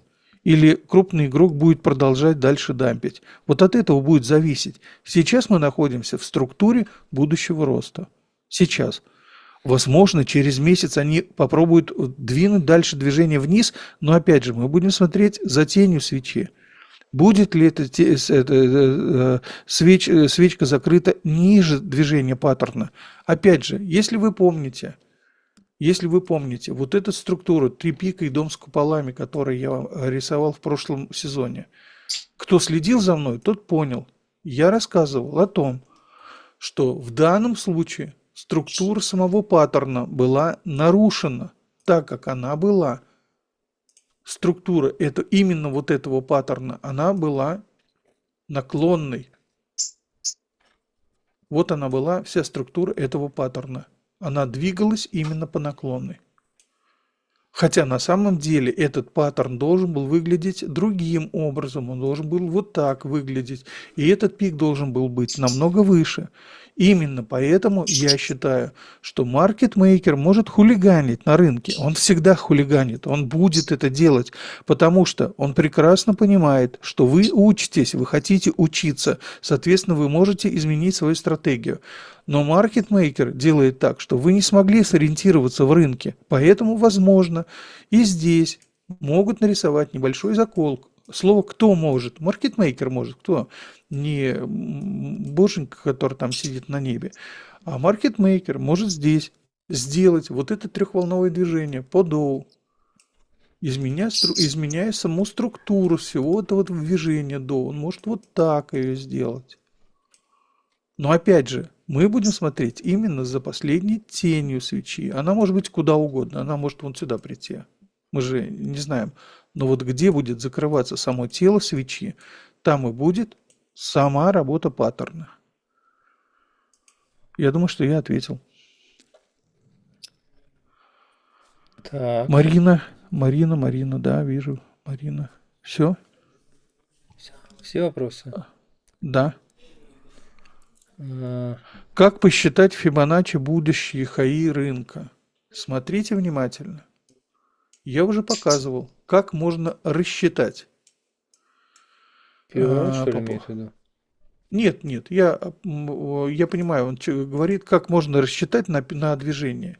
Допустим, если у нас вот эта структура из 3 движений по Доу, то в таком случае мы будем считать по первому движению. Вот оно первое движение.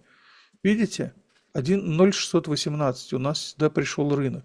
Но если мы будем считать, что это единственное и первое движение, вот это вот, то в таком случае мы смотрим, куда пришел. Так, ну, перевернул. Фибу, секунду. Один дурачок там где-то писал, что МС переворачивает Фибу как угодно. Нет, я не переворачиваю, у меня просто Она она как настроена. переворачивается, так и переворачивается. Так и разворачивается, да. Но я движение делаю всегда по ходу движения. Смотрите внимательно. 2618 первый, 3618 это этот пик. И если у меня там был бы сейчас 5618, мы как раз бы находились здесь пики. Давайте попробуем сделать 5618.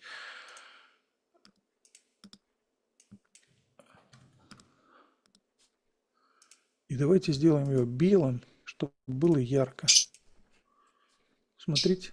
6618. Мы находимся в пике. Вот так вы можете рассчитывать все эти пики. Работает? Работает. Пожалуйста, давайте вот сдвинем сюда, чтобы вы видели, как все это работает. Работают линии? Вот можете определять, куда придет движение по Фибоначчи. Есть стрим, который мы записывали год назад с Гошей, о том, как пользоваться Фибоначчи, секрет Фибоначчи, настройки Фибоначчи. Кто не хочет лазить в стримах, у меня на Бусте записано видео, стратегии по Фибоначчи, как пользоваться Фибоначчи, как настроивать, как работать с TradingView по Фибоначчи и так далее. Там несколько видео есть. Под этим стримом есть ссылка на мой Бусти, заходите туда, там все есть. Вон, был ли уже вопрос про цели хая на битке? Хай на битке будет большой. Слушай, да Ну, по он-то, крайней мере, ну, больше, чем предыдущий. ну, конечно. Просто вопрос, когда? А то, что будет, тут сомнений никаких. Его ввели в большую игру. Он в большой игре. И там будет очень интересно все. Вот, кстати, вот там, где вы показывали внизу на недельке, что там был выпад по свече, там на индикаторе Smart Money сформировалась новая зона интереса быков. Поэтому туда и загнали. Только у вас-то классическая свеча. Прошу прощения. Классическая. Это классическая, ну, у вас же классические стоят Только, японские свечи. только классика, да, я не Да, люблю а у этот, меня как он Хайконэши, я называется. пользуюсь. Мне так удобней. Но там то же самое. В принципе, такой же выпад вот здесь внизу. Если Вот тут. сделать трехнедельный и выбрать, например, Ренко, где он у нас тут, Ренко? Хорошо покажет. Ниже Хайконэши. Где у нас тут Ренко? Ниже Вот он. Хайконэши. Вот.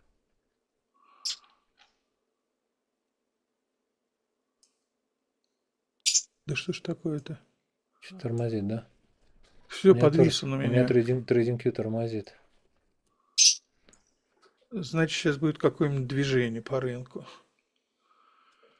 Маркетмейкер увидел наш с вами стрим, что мы его разгадали и показали. Ага. Вот сейчас он начинает там психовать. Вот это движение. Где он у нас тут? Господи, вот. 24 год. Вот это движение. Вот это свеча. Да просто Это свечка светилённая. япошки, да, у нас тут был carry trade в Японии. Ну, хорошая история. Я могу показать, если пока больше нет вопросов, вот это место, кстати, как оно произошло. Но только можно не через Zoom или вам раздать обязательно туда? Или вы так видите? Я смотрю еще параллельно этот Вы YouTube, видите так. поэтому Ну, да, я тогда, смотрю на YouTube. тогда отлично. Вот это движение, вот оно. Так, подождите, я остановлю совместное Сейчас он использование. идет. А я уже закрыл нас, я туда. Да, хорошо. Вот она, эта свечка. Видите, зеленая сформировалась. Здесь сформировалась зона Strong Low и сформировалась ликвидность. Вот Market Maker, ее, и прям алгоритм рассчитал ее. Все.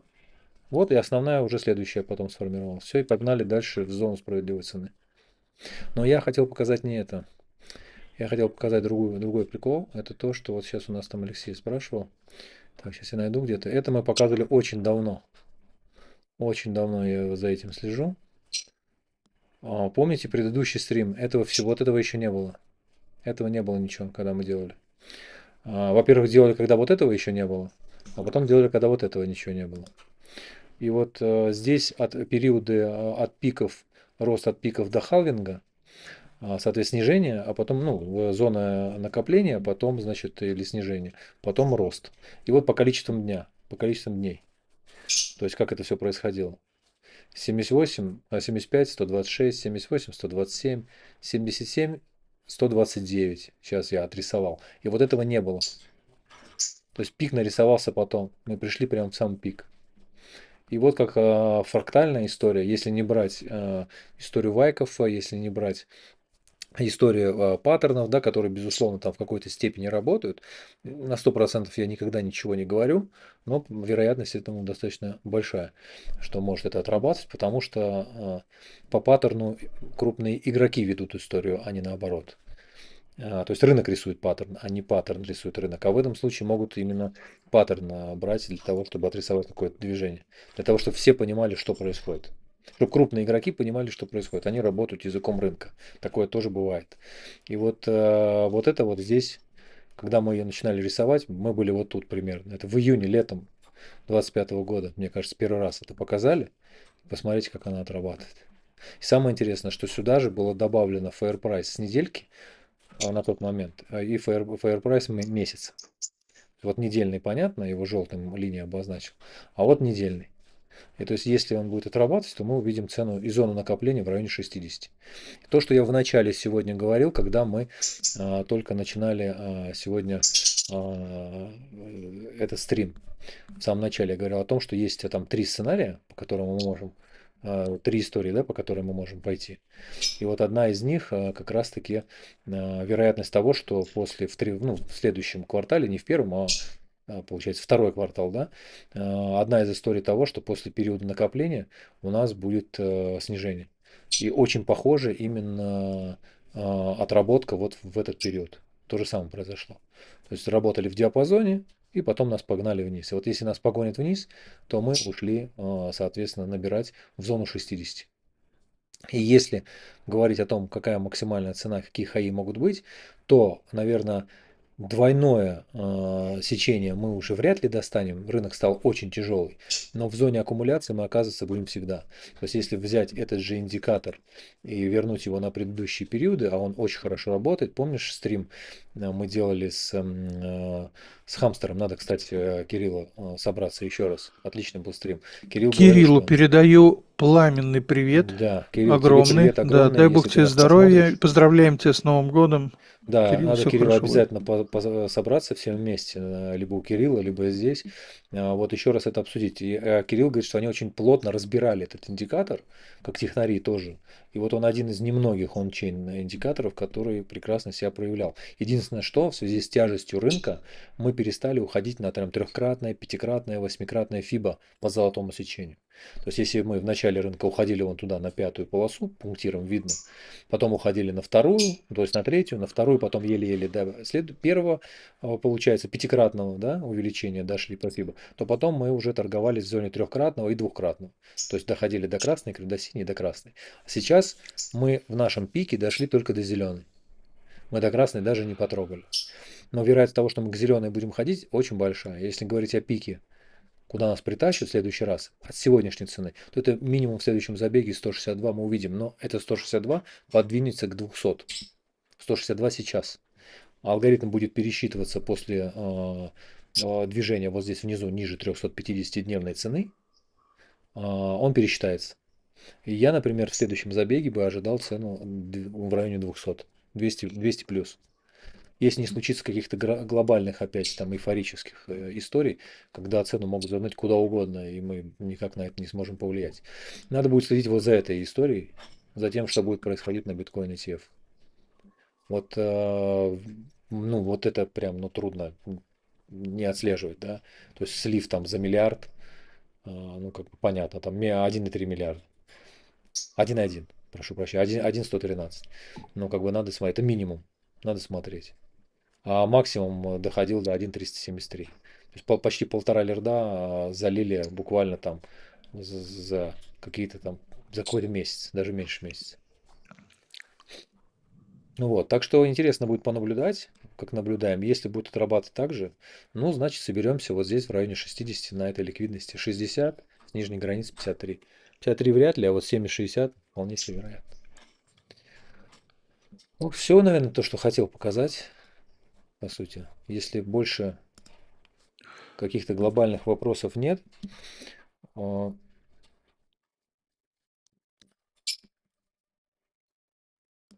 с наступающим Новым годом, да.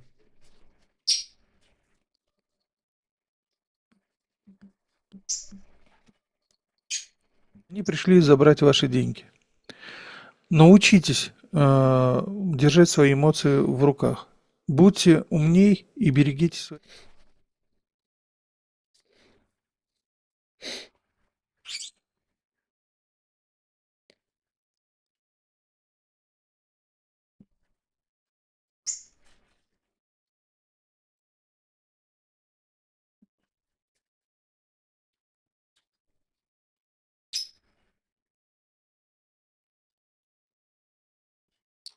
Вот у меня еще оставалось по всему тому спектру вопросов, что мы проходили с 10 основных правил, но в принципе это сейчас и мы своих практически все там. Вы их озвучили, а это они, это обобщение того, что говорили. Грин, вижу чат, постараюсь прийти на Новый год, не знаю, потому что большой семейный праздник, там 30 человек, надеюсь, будет отмечание. Вот, поэтому в сам Новый год обещать не могу, а так зови, пиши, всегда на связи с удовольствием. Вот. Говорят, у тебя нет звука. Как такое может быть? Стоп, секунду. У тебя нет. Значит, тебя не слышали? А ну-ка. Значит, тебя не Раз, два, слышали. три, раз, два, три. Есть звук? На чем МС остановился? На чем закончили меня слушать или вообще не слышали? Э, Ну Наверное, вот, слышали. тоже, наверное, слышали. При смене сцены пропал. Ну, берегите Ну, депозит, неважно. да. Там Главное, основные что я вещи, всех, да.